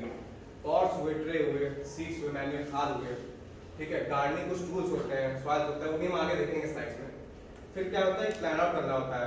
अब कुछ चीजें देखिए, आपके जहाँ सनलाइट आती है वहाँ पर कुछ लीफी वेजिटेबल्स होने चाहिए, जहाँ सनलाइट नहीं आती वहाँ कुछ और रख सकते हो। एक प्लानिंग होती है पूरी तरीके से, ऐसा नहीं कहीं भी कोई चीज उठा कहीं करती है, ठीक है। आपके यहाँ ड्रेनिंग पूरा सिस्टम बना हुआ है घर के ऊपर, छत पे कहाँ कहाँ पानी यहाँ आ रहा है, इस तरह से आप पानी को भी वेस्ट नहीं करके आप पानी को डाइवर्ट कर सकते हो। छत का पानी भी किस तरह से आप उसमें डाल रख सकते हो, ठीक है। इस तरीके से प्लान आउट करते हैं। How do you place your pots, proper spacing किस तरह दे रहे हो, keep drainage system in mind, sunlight आ रही है कि नहीं आ रही है, प्रॉपर उसको पानी आ रहा है कि नहीं आ रहा है, ठीक है। उसको छांव मिल रही है कि नहीं, पेड़ों को मिल रही है। तीसरा, आप सॉइल प्रिपेयर करना। सॉइल एक बहुत बेसिक न्यूट्रिएंट है जो कि हर पेड़ के लिए समझ लीजिए उसकी आत्मा होती है। गुड क्वालिटी सॉइल किस तरह से हम मिक्सअप कर सकते हैं, केमिकल फ्री सॉइल कैसे हम, ऑर्गेनिक किस तरह सॉइल घर पे ही बना सकते हैं, अभी वो आगे हम देखेंगे इसमें स्लाइड्स में। फिर आता है चौथा पॉइंट, चूज द वेजिटेबल्स। अगर आप बिगिनर हैं तो स्टार्ट में आप 2 या 3 वेजिटेबल्स से आप स्टार्ट कर सकते हैं। आपके अगल बगल नर्सरीज हैं, नर्सरीज आपको हाई ब्रीडिंग वैरायटीज के सीड्स आपको आसानी से प्रोवाइड करा देती है। वो सिर्फ दिखाते हैं पैकेट पे 60 के 70 के, लेकिन वो मुश्किल से 15 से 20 रुपए का एक पैकेट होता है। 15 से 20 रुपए का पैकेट होता है। आप अपने घर में भी उसको आराम से कर सकते हैं, लगा सकते हैं। जैसे कि टोमेटो हुआ, कैरेट्स हुए, ओनियन हुए, रेडिश हुआ, कैप्सिकम, बीन्स हुआ, ये सब आप आराम से अपने घर लगा सकते हैं। आलू प्याज का आलू और प्याज तो आप मार्केट से भले आप ले सकते हो, कोई वाली बात नहीं। आलू की बिल्कुल जगह, क्योंकि एक ट्रे में आलू कितना ही उगेगा, लेकिन लीफी वेजिटेबल्स तो आप उगा सकते हो आराम से। लीफी वेजिटेबल्स हुआ, आपके मेडिसिनल प्लांट्स हुए, एरोमेटिक प्लांट्स हुआ, आप आराम से उगा सकते हो छत पे। प्लांट हाइजीन केयर, जैसे आप देखिए छोटे बच्चों के लिए केयर किया जाता है, हमारे घर में बुजुर्ग लोग होते हैं, छोटे बच्चे हुए, आपके पेट्स हुए, उनको देखभाल आप करते हो, उनको समय समय खाना पीना खिलाते हो, पानी देते हो। वैसे भी पेड़ों को भी आपको इसी तरह देखभाल करनी पड़ेगी अगर आप चाहते हैं कि वो अच्छा ग्रो हो, अच्छा दिखें, अच्छा खा सकते हो, ठीक है। यू कैन तो प्लांट्स का you can use pesticides to keep them away. अब यहाँ पेस्टिसाइड्स का मतलब ये नहीं हुआ कि हम लोग केमिकल यूज करें, मतलब ऑर्गेनिक का मतलब ही क्या हुआ, पेस्टिसाइड वाला यूज करेंगे जो लोग हम लोग आपका नेचुरल होगा। Okay, make sure to natural pesticide, देखिए इसमें लिखा है नेचुरल पेस्टिसाइड्स ही होनी चाहिए इसमें। जैसे नीम ऑयल हुआ, बेकिंग सोडा का यूज हो, कुकिंग ऑयल हम यूज कर सकते हैं, ठीक है। और काफी सारे ऐसे हम खुद भी चीज बना सकते हैं, अभी हम आगे देखेंगे स्लाइड्स में कि आप उसको घर की जो आपकी चीजें, आपकी चाय पत्ती हुई, आपका कॉफी हुई, आप उससे भी अच्छे खासे आप फर्टिलाइजर बना सकते हो। राख होती है लकड़ी की, आप उससे भी अच्छे खासे फर्टिलाइजर बना सकते हो। जो आपने देखो सर्दियों में पाला पड़ता है, मतलब कि ओस पड़ती है, उससे पेड़ मर जाते हैं, खराब हो जाते हैं। आप अगर थोड़ा सा अगर जो लकड़ी का जो कोयला का बुरादा होता है ना, उसको आप छान लो छन्नी से, उस लकड़ी बुरादे को पेड़ों पर शल दो ना, वो उसके लिए समझ लिए संजीवनी बूटी की तरह है। वो आपके पेड़ को कभी पाला नहीं लगने देंगे, कभी उसमें कोई खरपतवार नहीं जमेगी। हाँ, स्प्रिंकल कर दिए इसको। और कभी आपके पेड़ कभी मरेंगे नहीं, इसमें क्लोरोफिल हमेशा से बरकरार रहेगी। ओके, क्योंकि क्लोरोफिल ही मेन है, क्योंकि वही फोटोसिंथेसिस में वर्क करती है। प्लांट अपना जो फूड बनाता है उसकी वजह से बनाता है। ओके, फिर protection from UV rays and paste. इसके लिए हम लोग जैसे गार्डन के रूफ टॉपिंग में कई सारे हम लोग नेट्स का यूज करते हैं। आप नेट्स के अगर शेड्स हैं तो शेड्स में आप यूज कर सकते हैं। फ्लाई ट्रैपर्स अभी देखें किस तरह फ्लाई ट्रैपर काम करता है। ये भी ज़्यादा महंगी नहीं थी, ये भी 60 से 80 रुपए का एक फ्लाई ट्रैपर आता है आराम से। आप एक जगह बस लटका दो, जितने भी पेस्ट हैं खरपतवार की वजह से जितने भी पेस्ट आपके आ रहे हैं, वाइट फ्लाइज आ रहे हैं, बॉक्स आ रहे हैं आपके, वो आके इसमें ट्रैप हो जाते हैं और वो उसमें मर जाता है आराम से। Don't let your plants remain thirsty. पानी देखिए, जैसे इंसान के लिए पानी बहुत जरूरी है, वैसे प्लांट्स के लिए पानी जरूरी है। ऐसा नहीं कि टेरेस फार्मिंग कर रहे हैं तो इसका मतलब इसमें पानी नहीं लगेगा, पानी इसमें लगता है, लेकिन हाँ इसको टाइम से जैसे केयर करते हैं आप इस प्लांट के बच्चे की, उस तरीके से आप इसको पूरी केयर करनी पड़ेगी आपको। ठीक है, रेगुलर आपको वाटर देना पड़ेगा। और लास्ट में आपका है, आप अगर काफ़ी क्रिएटिव हैं, आपको इसमें इंटरेस्ट है, देखिए सबसे इंपॉर्टेंट चीज़ है इस फील्ड में इंटरेस्ट होना। ठीक है, कोई आप पे वो नहीं है जोर कि भाई यही करो, आज का वर्कशॉप आया तो मतलब यही करोगे। आपका इंटरेस्ट है तो आप इसमें करो, पहली चीज़। लेकिन हाँ, इसमें बहुत प्रॉफिट है, मैं आपको बता रहा हूँ।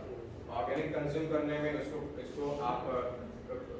आप कमर्शियली भी आप इसको एक्सपोर्ट कर सकते हो। आप नियर बाग रेस्टोरेंट में काफ़ी कुछ आगे हम बताएंगे, आगे बात करेंगे, काफ़ी कुछ इसमें आप कर सकते हो। डेकोरेशन का वजह से आप किस तरह पॉट्स को आप डेकोरेट कर सकते हो। घर में जो आपकी जंकयार्ड्स में, स्टोर रूम्स में जो बॉटल्स पड़ी रहती हैं, ड्रम पड़े रहते हैं, टिन के डब्बे पड़े रहते हैं, आप उसको भी एज ए पॉट यूज़ कर सकते हो।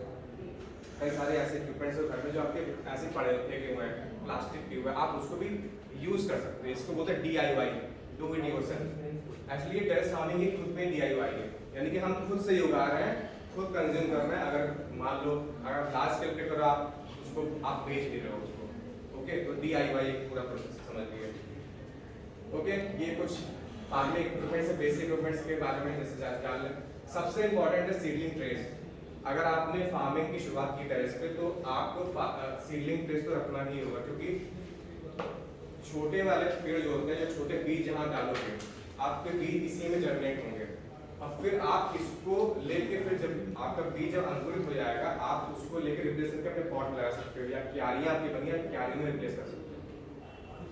So, ये बहुत इंपॉर्टेंट होता है सीड ट्रेस, सीडलिंग ट्रेस। फिर ड्रेन सेल्स आते हैं, आप ड्रेन सेल्स भी यूज कर सकते हो। मान लो आपने कोई बैग लिया, ग्रो बैग्स ले लिया, आपकी कोई मग है, बाल्टी है, उसमें से पानी लीकेज हो रहा है, तो उसमें पानी बचाने के लिए आप सीड ड्रेनिंग सेल्स लेते हैं। इसके नीचे एक क्यारी टाइप की बनी होती है, वो पानी को इकट्ठा कर लेती है, वेस्ट नहीं होने देती पानी को। ठीक है, ज़्यादा महंगा नहीं है, ये भी आपका 15 से आपके 50 के बीच में आ जाते हैं। सीडलिंग ट्रेस भी आपका ज़्यादा महंगा नहीं है, तो वही 15 से 50 के बीच में आपका जाते हैं, पर पीस पड़ जाता है आपको मार्केट में आराम से। और जो आप नर्सरीज में आप जाओगे तो वहाँ आराम से मिल जाएगा आपको। जैसे देखिए सीडलिंग ट्रे की बात कर रहा था मैं, यहाँ पर देखिए जर्मिनेट हुआ है, शुरुआत में देखिए हम लोगों ने ये लगाया इस तरीके से, इसमें छोटे छोटे जैसे आ गए, इसमें 2-3 कली आ गई है, तो हम लोग इसको क्या करें, रिप्लेस करके हम लोग पॉट्स में लगा देंगे, या क्यारियाँ बनाई तो क्यारी में लगा देंगे उसको, है ना। और देखिए ऐसे ग्रो बैग है दिखाता है, ग्रो बैग से नीचे ड्रेन सेल्स हैं, तो ड्रेन सेल्स का प्रयोग करने का क्या मतलब हो कि वाटर जो आपका आ रहा है, वाटर जो आप उसको डाल रहे हो तो नीचे फैले नहीं पानी, तो एक ट्रे में होता है, उसको ट्रे में रहेगा, फिर आप उस पानी को दोबारा आप यूज कर सकते हो। ठीक है,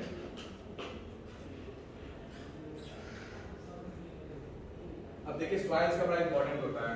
जब जैसे हमने सॉइल बताया, सॉइल एक बेसिक एमिनिटी है। इसमें सॉइल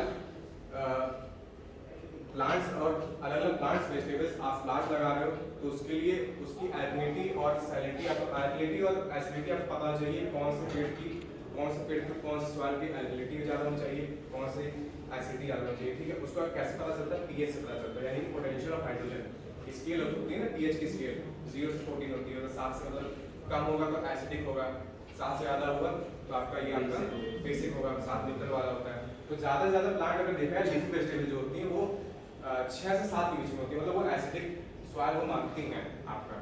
ठीक है, एसिडिक सॉइल अगर नहीं हुई, मान लीजिए आपकी एसिड की डेफिशिएंसी हो गई, तो देखिए आपके प्लांट्स, कोई भी प्लांट होगा तो उसकी लीव्स देखिए इस तरह ग्रीनिश, थोड़ा येलो ग्रीनिश आपकी होने लगेगी, कन्वर्ट होने लगेगी। इसका मतलब कि आपके में डेफिशिएंसी आ रही है, आपके में सॉइल में एसिड की जरूरत है। तो किस तरीके से हम देखिए शो करता है आपके प्लांट्स किस तरह से आपको दिखाना शुरू कर देते हैं कि इसमें एसिडिक और एल्कलिनिटी कम है। हाँ, सॉइल्स में कुछ माइक्रोन्यूट्रिएंट्स होते हैं, पोटेशियम होता है उसमें, मैग्नीशियम होता है, कैल्शियम होता है, फॉस्फोरस होता है, इसमें होता है, लेकिन इसमें कम ज़्यादा किसमें हो रहा है, उसके आपको सिंबल दिखने लगते हैं, आपको उसके ऑलरेडी साइंस दिखने लगते हैं। देखिए इस तरीके से आपके लीव्स जो होंगी, कोई भी लीव्स हो, लीफी प्लांट घर में हो आपके, चाहे वो इंडोर प्लांट हो, चाहे वो वेजिटेबल्स यूज कर रहे हैं, उसकी ग्रीन येलो लीव्स मिल जाएंगी। इसीलिए क्या करते हैं कुछ लोग, अगर फर्टिलाइजर्स का यूज अगर नहीं कर पाते, घर में बना नहीं पाते, तो वो लोग गंधक का इस्तेमाल करते हैं। पीला गंधक मतलब सल्फेट का होता है, येलो कलर में आता है पाउडर फॉर्म में। गंधक को भी लोग जब बड़े पैमाने पर इस्तेमाल करते हैं, बड़ी फील्ड है, तो सर्दी में पाला जो पड़ता है, यानी कि फॉग जो होती है उस पर बड़ी खतरनाक होती है, तो उस पर गंधक का छिड़काव करते हैं, क्योंकि गंधक गर्म होता है, पेड़ों को गर्मी देता है सर्दी के मौसम में। ओके, और इससे क्या होता है, उसके क्लोरोफिल्स बचे रहते हैं। सल्फर का बहुत इंपॉर्टेंट पॉइंट है, क्योंकि उसकी ग्रोथ में, पेड़ की ग्रोथ सल्फर से ही अच्छी तरीके से की जा सकती है। गंधक का इस्तेमाल करते हैं, लेकिन मैंने जो आपको बताया, जो एशेस वाला बताया, कोल ऐश वाला, वुडन कोल ऐश वाला, उसको भी आप ऐसे यूज कर सकते हैं। अदर ऑल्टरनेटिव खर का एक चीज है, ओके, बना के आप किसी टिन की बाल्टी, उसको आप उसमें लकड़ी जला के उसमें आप उससे पाउडर बना के उसको आप उसके स्प्रिंकल कर सकते हैं। ओके, अब ये कुछ इम्प्रूव करना है एल्कलाइन को। अगर आपकी सॉइल अगर एल्कलाइन हो गई है तो उसको आप इस तरह से इम्प्रूव करते हैं, improving acidity and ability of soil. Okay, indoor plants ऐसे बनता है, इसका पीएच दिखाया था 4 से 7 का पीएच होता है, उसको एसिडिक उनकी सॉइल मांगती है, सॉइल उनकी एसिडिक मांगती है अगर उनको अच्छी ग्रोथ चाहिए। इंडोर प्लांट्स को, जैसे आपका अरिका पाम हुआ है ना, स्नेक प्लांट हुआ, और आपका कई सारे ऐसे प्लांट्स होते हैं, स्नेक पाम, अरिका पाम हुआ आपका, और आपका एक और आता है प्लांट करके, मैं उसका नाम बोला स्पाइडर प्लांट हुआ। ये सब के इसकी पीएच कम से कम 7 से थोड़ा सा नीचे होती है, लेकिन एसिडिक होती है, एसिडिक इनकी सॉइल मांगती है। ठीक है, वेजिटेबल्स में देखा जाए कॉर्न हुई, ब्रोकली हुई, गोभी हुई, जैसे ट्यूलिप्स हुए, शलगम का पेड़ हुआ, और भी कई सारी ऐसी वेजिटेबल्स हैं, लीफी वेजिटेबल्स हैं, जिनकी सॉइल थोड़ा सा एसिडिक मांगती है। आपको उसका एसिडिक कंटेंट्स को थोड़ा बढ़ाना पड़ेगा, तब वो अच्छी ग्रो करेगी। ओके, इसके भी साइंस सिस्टम वही वाला है, आपकी लीव्स जो होंगी वो जल्दी टिके करने लगेंगी, आपकी लीव्स येलो शुरू होने लगेंगी, और खासकर कौन सी लीव्स, जो नई वाली जो निकल रही, छोटे लीव जो होती है, छोटी लीव्स होती है, बड़ी वाली नहीं, जो नई ग्रो कर रही है वो येलो होना शुरू हो जाएंगी। ओके, तो किस तरीके से देखिए, ओनियन, चिलीज, जो आपका बैगन हुआ, टमाटर हुआ और आलू हुआ, ये बिलो पीएच सॉइल रिक्वायर करते हैं। ठीक है, यानी कि थोड़ा सा एसिडिक चाहिए करते हैं। अब natural ways to improve the acidic content of soil किस तरह कर सकते हैं? चाय की पत्ती, आपने देखा होगा कहीं हमारी मम्मी लोग क्या करती है, जब चाय बनाती है उसकी चाय की पत्ती जो बच जाती है वो लोग कभी कभी वो डाल देती हैं। इसका एक और तरीका भी है, चाय की पत्ती आप 10 वाली पैकेट आप ले आइए, ठीक है, 10 वाले पैकेट में मुश्किल से आपके 20 ग्राम या 50 ग्राम की जितने भी होगी, तो ये तो उसको आप घूंघरे पानी में उसको डाल दीजिए और उसको कम से कम आप 1 दिन के लिए छोड़ दीजिए।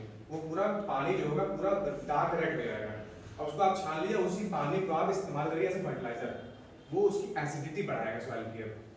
अब आपके जहाँ प्लांट्स हैं, वहाँ पर जहाँ पीले पड़ रहे हैं या सूख रहे हैं बहुत जल्दी, या उसकी पत्तियाँ झड़ रही हैं, आप उनमें डालिए, 2-3 दिन बाद वो अच्छा रिजल्ट दिखाएंगे आपके प्लांट्स। ये ट्राई करिएगा आप। सॉइल में डालेंगे, सॉइल में ऊपर स्प्रिंकल नहीं करना है, सॉइल में करना है। स्प्रिंकल तो वाला था, मैंने कहा ऐश वाला था, पाउडर जो होता है वो स्प्रिंकल, वो सॉइल में डाल सकते हो, आप उसको स्प्रिंकल भी कर सकते हो।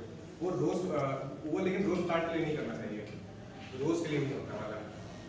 और जितने प्लांट्स हैं फ्लावर आपके घर में हुए तो उसमें भी आप आराम से दोनों में स्प्रिंकल कर सकते हो, बहुत ही अच्छा तरीका है, ये घर पे बनाया हुआ बहुत अच्छा तरीका है। और कॉफी ग्राउंड्स से मतलब क्या हुआ, आप ऐसे ब्रू की कॉफी कौन पीता है? ब्रू की दानेदार वाली कॉफी होती है, नेस्ले की पाउडर होती है। जो दानेदार कॉफी होती है, आप 10 का पैकेट ले आइए, उस दानेदार कॉफी को गर्म पानी में डाल दिए, थोड़ी देर के छोड़ दूंगा, 15 मिनट छोड़ दिए, फिर उसको छानिएगा ना तो नीचे कॉफी का एक्सट्रैक्ट रहेगा, ऊपर छन्नी में कई सारे दानेदार उसके पार्टिकल्स आ जाएंगे, वही ग्राउंड्स होते हैं कॉफी ग्राउंड्स, वो भी काफी अच्छे फर्टिलाइजर होते हैं। ओके, वो भी आपकी एसिडिटी सॉइल की जो है उसको मेंटेन करते हैं। कॉफी ग्राउंड्स कंटेन सेवरल की मटेरियल्स फॉर ग्रोथ, जैसे कि nitrogen, calcium, potassium, iron, phosphorus, magnesium. ये देखिए, जब सॉइल में जो चीजें होनी चाहिए, जो न्यूट्रिएंट्स इंपॉर्टेंट है, वो सब उसको देते हैं। नाइट्रोजन हुआ, कैल्शियम हुआ, पोटेशियम हुआ, फास्फोरस हुआ, मैग्नीशियम हुआ, कॉफी ग्राउंड्स ये आसानी से आपको देते हैं। लेकिन चाय की पत्ती और कॉफी का भी आप इस्तेमाल कर सकते हैं फॉर योर सॉइल ग्रोथ, मतलब कि आपके सॉइल को किस तरीके से, अगर आपकी सॉइल में कमी आ रही है तो उसको आप यूज कर सकते हो। To use coffee ground as fertiliser, simply sprinkle them on the soil surrounding plant. देखिए ये तरीका है, ये जैसे चाय का हुआ, और ये सॉरी ये चाय पत्ती का हुआ, ये ऐसे होते हैं। ब्रू की कॉफी का है, देखिए ब्रू की कॉफी का ऊपर कॉफी ग्राउंड। ओके, जैसे मैंने बताया सल्फर का गंधक का यूज होता है एसिडिटी अल्कलिनिटी को बूस्ट करने के लिए। गंधक का आता है, गंधक का आप 3 टीस्पून ले लीजिए। इसका लिक्विड भी आता है सल्फर का, और सल्फर का पाउडर भी आता है। उसको पर लीटर के हिसाब से उसको छिड़काव, जैसे बॉटल होती है आप घर में अगर कोलिंग की बोतल खाली हुई है तो उसको स्प्रे होते हैं ना, स्प्रे वाले, उसको करके स्प्रे कर सकते हो आप प्लांट में। यूज ऑफ वर्मी कंपोस्ट, आप वर्मी का भी यूज कर सकते हो बहुत आसानी से। जैसे मैं वर्मी लाया मुझे कि वर्मी किस तरह होता है।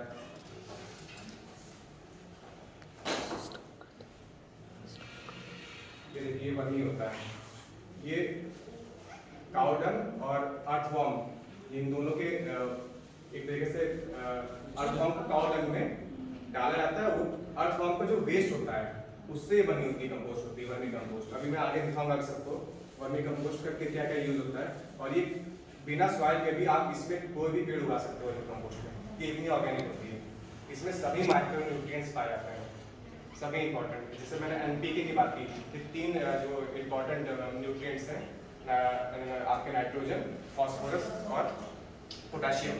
ये 3 बहुत ही इंपॉर्टेंट ये आपके न्यूट्रिएंट्स हैं जो आपके प्लांट की ग्रोथ के लिए बहुत काम आते हैं। ये वर्मी में आपके मिलते हैं। ओके, अभी मैं वर्मी का भी आपको शो करूँगा सबको। आप किस तरीके से लेमन का जूस यूज करते हो। जैसे लेमन आपका हुआ, उसको 1 टीस्पून आप ले लीजिए और 1 लीटर पानी में उसको आप मिला के आप उसे अपने पत्तियों का बीज कर सकते हो आप, ठीक है। उसकी लाइफ को बहुत ज़्यादा एनहांस कर सकते हो। रेन वाटर भी एसिडिक होता है आपका। आप रेन वाटर अगर मान लिया बारिश हो रही है, उसको एक बाल्टी बाहर रख के उसका रेन वाटर भी आप रख सकते हो कई दिनों के लिए, तो उसका वाटर भी एसिडिक होता है। उसको भी आप अपने गमले में डाल सकते हो। एलम फिटकरी का यूज़ कर सकते हो, पानी मिला के उसको भी आसानी डाल सकते हो। ओके, अब देखिए जैसे मैं बताता हूँ एनपीके का देखिए यूज क्या है मेन है एल्कलिनिटी लविंग प्लांट्स। अब देखिए जो एल्कलाइन होते हैं वो 7 से जो पीएच होता है 7 से ज्यादा के होते हैं। देखिए alkalinity affects the growth of plant, mainly growth का होता है। ग्रोथ होती है उसका किस तरीके से जड़ नीचे और डाउन जा रही है, उसका फैलाव कितना हो रहा है, ठीक है। फैलाव के लिए आपके पोटेशियम के लिए होता है। देखिए पोटेशियम है ऑल अराउंड, मतलब कि कितना ज्यादा आपका फैल रहा है। आपका फास्फोरस है कितना नीचे, उसके रूट्स कितना नीचे जा रहे हैं, न्यूट्रिएंट्स सही तरीके से ले रहे हैं कि नहीं ले रहे हैं। और आपका जो नाइट्रोजन होता है वो ग्रोथ के लिए होता है, अपवर्ड ग्रोथ के लिए होता है, इसको बोलते हैं एनपीके। अगर आप नर्सरीज में जाएंगे तो एनपीके की फर्टिलाइजर की बोरियां आती हैं, 1 किलो की आती हैं, आपकी आधे किलो की बोरियां आती हैं, ये अलग से डालने के लिए आती हैं। ओके सर, अगर ये डालेंगे तो फिर केमिकल नहीं रहेगा? केमिकल होता है, वो भी होता है एक तरीके का, लेकिन ये कि ऑर्गेनिक भी इसमें मैंने बताया किस तरीके से ऑर्गेनिक का भी आप तैयार कर सकते हो घर पे। ओके, आप चाहो तो उसको यूज कर सकते हो, क्योंकि हाई यील्डिंग वैरायटी सीड्स जो होती है ना वो यार थोड़ा सा आपका अच्छा खासा लेती हैं यार। आप जितने भी आप नर्सरीज में जाओगे आपको जो सीड्स का बिल्कुल देंगे पैकेट, जैसे मतलब कि सीड्स के पैकेट होते हैं, ये हाई यील्डिंग वैरायटी सीड्स के पैकेट हैं। ये थोड़ा सा फर्टिलाइजर थोड़ा अच्छे वाले लेते हैं ग्रो करने की शुरुआत में। बाद में आप इसमें एनपीके वाला यार यूज नहीं कर सकते, आप घर का ही ऑर्गेनिक बना हुआ यूज कर सकते हो। इस तरह के होते हैं ये आपके 60 45 के होता है, लेकिन मुश्किल से 15 या 20 के एक पैकेट होगा। ये बस एमआरपी प्रिंट होता है, बस 15 से 20 का होगा। मैं आपको दिखाऊंगा कि ओके। तो एनपीके होता है, ये डिस्कस टू नाइट्रोजन, फास्फोरस और पोटेशियम कंटेंट। तो अल्कलाइन लविंग प्लांट्स कुछ है जैसे कि डेजी हुआ, पॉपी हुआ, मॉर्निंग ग्लोरी हुआ, लिली हुआ, लिली जैसे इंडोर आपका प्लांट हुआ लिली, और आइरिस भी इंडोर आता है। ओके, तो नेचुरल एनपीके कैसे तैयार करें अब घर का ही बना हुआ कैसे। ग्राम सीड्स होती है, चना आपने देखा होगा, ग्राम जो काले चने होते हैं उसको आप ले लीजिए, और फेनुग्रीक जो मेथी होती है, ठीक है, मेथी और सोयाबीन सीड्स, इसको आप क्या करिए ग्राइंडर में आप मिक्स कर लीजिए, इसका पाउडर बना लीजिए आप। ओके, और उसको क्या कर लीजिए फिर आप वर्मी थोड़ा सा ऐड कर लीजिए, जैसे मैंने वर्मी बताया देखिए ये वर्मी कंपोस्ट में इसको ऐड करके और वाटर में आपको मिला लीजिए। अब आपको जितने आपके प्लांट्स जितने ज़्यादा उसको उसी हिसाब से पर लीटर के हिसाब से मिला के आप थोड़ा 15-10 दिन में उसको डालते रहिए आप। इससे आपके प्लांट की ग्रोथ बहुत अच्छी होगी। इसमें जो भी एल्कलिनिटी हो, सॉइल की एसिडिटी जो कमी है वो उसको पूरा करता है। ओके, आपकी प्लांट की ग्रोथ अच्छी करेगा, उसके रूट्स अपने हमेशा स्वस्थ रहेंगे, फैलाव अच्छा होगा, हरे भरे रहेंगे। आप देखें पेड़ होते हैं बहुत हरे भरे पेड़ होते हैं, ऐसा लगता है कि उन्होंने बहुत केमिकल वाला डाला है। ये नेचुरल तरीका है। हम लोगों ने भी इसको किया, हम लोगों ने अपने उसमें आपका जो पालक वाला हुआ था हम लोगों ने उसमें भी काफ़ी इसको डाला, और काफ़ी अच्छा काफ़ी अच्छे ग्रोथ हुई थी उसकी। तो जैसे ये देखिए कोकोपीट हुआ, कोकोपीट भी देखिए बना लीजिए, प्लीज आप आगे पास कर लीजिए। कोकोपीट होता है ये देखिए ये आपका हो जाएगा। ये आपके ब्रिक्स आते हैं कोको की छाल का जिन्हें के पाउडर आता है ये होता है। ऐसे ये देखिए कोको पीट किससे बनती है? कोको हस्क होता है, कोको क्वायर, क्वायर मतलब वो उसके जो रेसे होते हैं, क्वायर बोलते हैं उसको, क्वायर होते हैं। कोको हस्क होता है, उसके फिर रेसे जो छीलते हैं उसमें जो छील के निकालते हैं उसके हस्क हो जाते हैं और फाइबर उसी के जो बाहर से जो निकले होते हैं, ठीक है। उसी का मिक्सचर बना के 5 किलो के से आती है, 1 किलो का आता है, आधा किलो की आती है, टिक्कियाँ होती हैं। इसमें आप वाटर अगर डालेंगे ना, आधे किलो में 1 लीटर डालेंगे ना, वो 2 लीटर के समझ लीजिए पूरा ब्रेक हो जाएगी, बाल्टी पूरी भर जाएगी आपकी। वाटर रेटिंग काफी अच्छी कैपेसिटी इसकी होती है कोकोपीट की। ऐसे ही देखिए ये देखिए किस तरह से इन्होंने ब्रेक डाली, देखिए पूरी बाल्टी भर गई कोकोपीट का है। देखिए परलाइट है, ये परलाइट में बात कर रहा था। ये रॉक फॉर्म होती है, क्रश होती है, फिर हीट जब किया जाता है 800 से 900 डिग्री सेल्सियस पे, तब ये आपके एक्सपांडेड फॉर्म में होती है। आप प्लीज इसको आगे पास करते आइए। किस तरह से कोकोपीट को डाला गया है परलाइट, थर्माकोल मॉल्स की तरह आपने देखा सबने? परलाइट बना दी होती है जी, रख लिया करो वेस्ट निकलते हैं, या आपके लॉन में आपके आसपास के एरिया में फूल पत्ती ज्यादा है तो आप उसको भी आप यूज कर सकते हैं। पहली बात तो आप अपने आसपास सफाई रखोगे और उसको आप कन्वर्ट कर दोगे एज ए खाद के रूप में भी, तो ये बहुत अच्छा तरीका भी हो सकता है। ओके, साफ सफाई आप स्वच्छ भारत भी एक तरह से कर रहे हो, आप घर में अच्छा होगा आगे रहो। ओके, तो ये इस तरीके से आप केमिकल ड्रम आप ले सकते हो, 80 या 100 लीटर के ड्रम आते हैं जो आप आराम से ले सकते हो।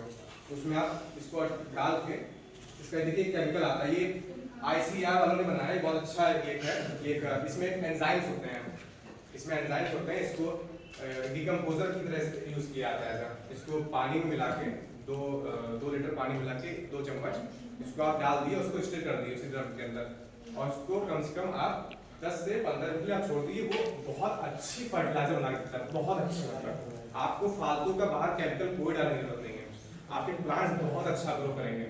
आपके प्लांट्स में कई तरह के देखिए खरपतवार होने लगते हैं, अलग अलग मतलब कि बीड्स होते हैं जो अलग अलग तरह के बीड्स, और बीड्स क्या करते हैं, पेस्ट वो अट्रैक्टिव होते हैं, वो पेस्ट को जो बग्स होते हैं वो उनको अट्रैक्ट करते हैं, वो बीड्स को नहीं होने देते हैं।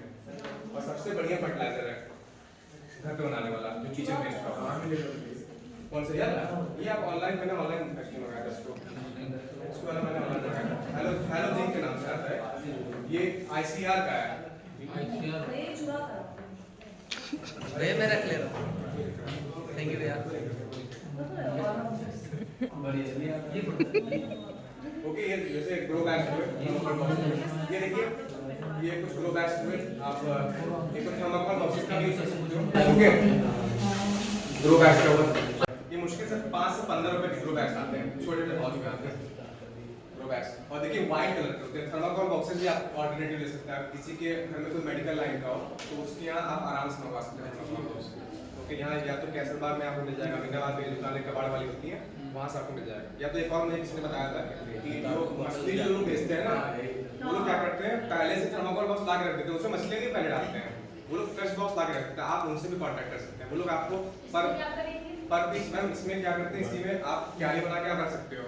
और व्हाइट टायर में भी कर सकते हैं, आजकल लोग क्या हाँ, कर करते सकते हैं, हैं। टायर होते हैं, इसका मेन बेनिफिट ये है, व्हाइट तो वो टायर को हाथ में काट दीजिए। इसका मेन बेनिफिट ये है थर्माकोल का या ग्रो बैग का, देखिए व्हाइट कलर में था, ड्रिल में टांग दो। आपने एल्बिडो पढ़ा होगा, नहीं, उसमें सब कुछ लगता है। एल्बिडो हर एक एलिमेंट का, हर एक कोई भी ऐसी पर्टिकुलर थिंग है, मतलब पूरे अर्थ में हर चीज का एक एल्बिडो होता है, ठीक है। व्हाइट में सबसे ज्यादा लाइट रिफ्लेक्ट करती है, सनरेज होती है सबसे ज्यादा रिफ्लेक्ट करती है, इसलिए क्या करती है कि जब सनरेज आती है तो इसके अंदर पेनिट्रेट नहीं होती, जड़ों जो होती हैं उनके लिए टेम्परेचर होता है, ठीक है। आप पानी डाल रहे हैं उसके लिए टेम्परेचर एक अंदर बना होता है, बाहर से टेम्परेचर अंदर नहीं आ पाता, अंदर टेम्परेचर बाहर नहीं आ पाता है, समझ रहे हैं? सॉरी मैं उल्टा बोल दिया। बाहर से टेम्परेचर सनलाइट का आ रहा है, वो अंदर इफेक्ट नहीं करता है और अंदर टेम्परेचर मेंटेन रहता है, ठीक है। व्हाइट कैसे होता है, ये अच्छे इंसुलेटर होते हैं, व्हाइट जो होता है अंदर का मेंटेन किया रहेगा, आपकी सॉइल जो होगी उस अंदर जो रूट्स होंगे जो डेवलप हो रहे होंगे वो बिल्कुल स्वस्थ होंगे इस कंटेनर में। इसके अलावा एक मिनट,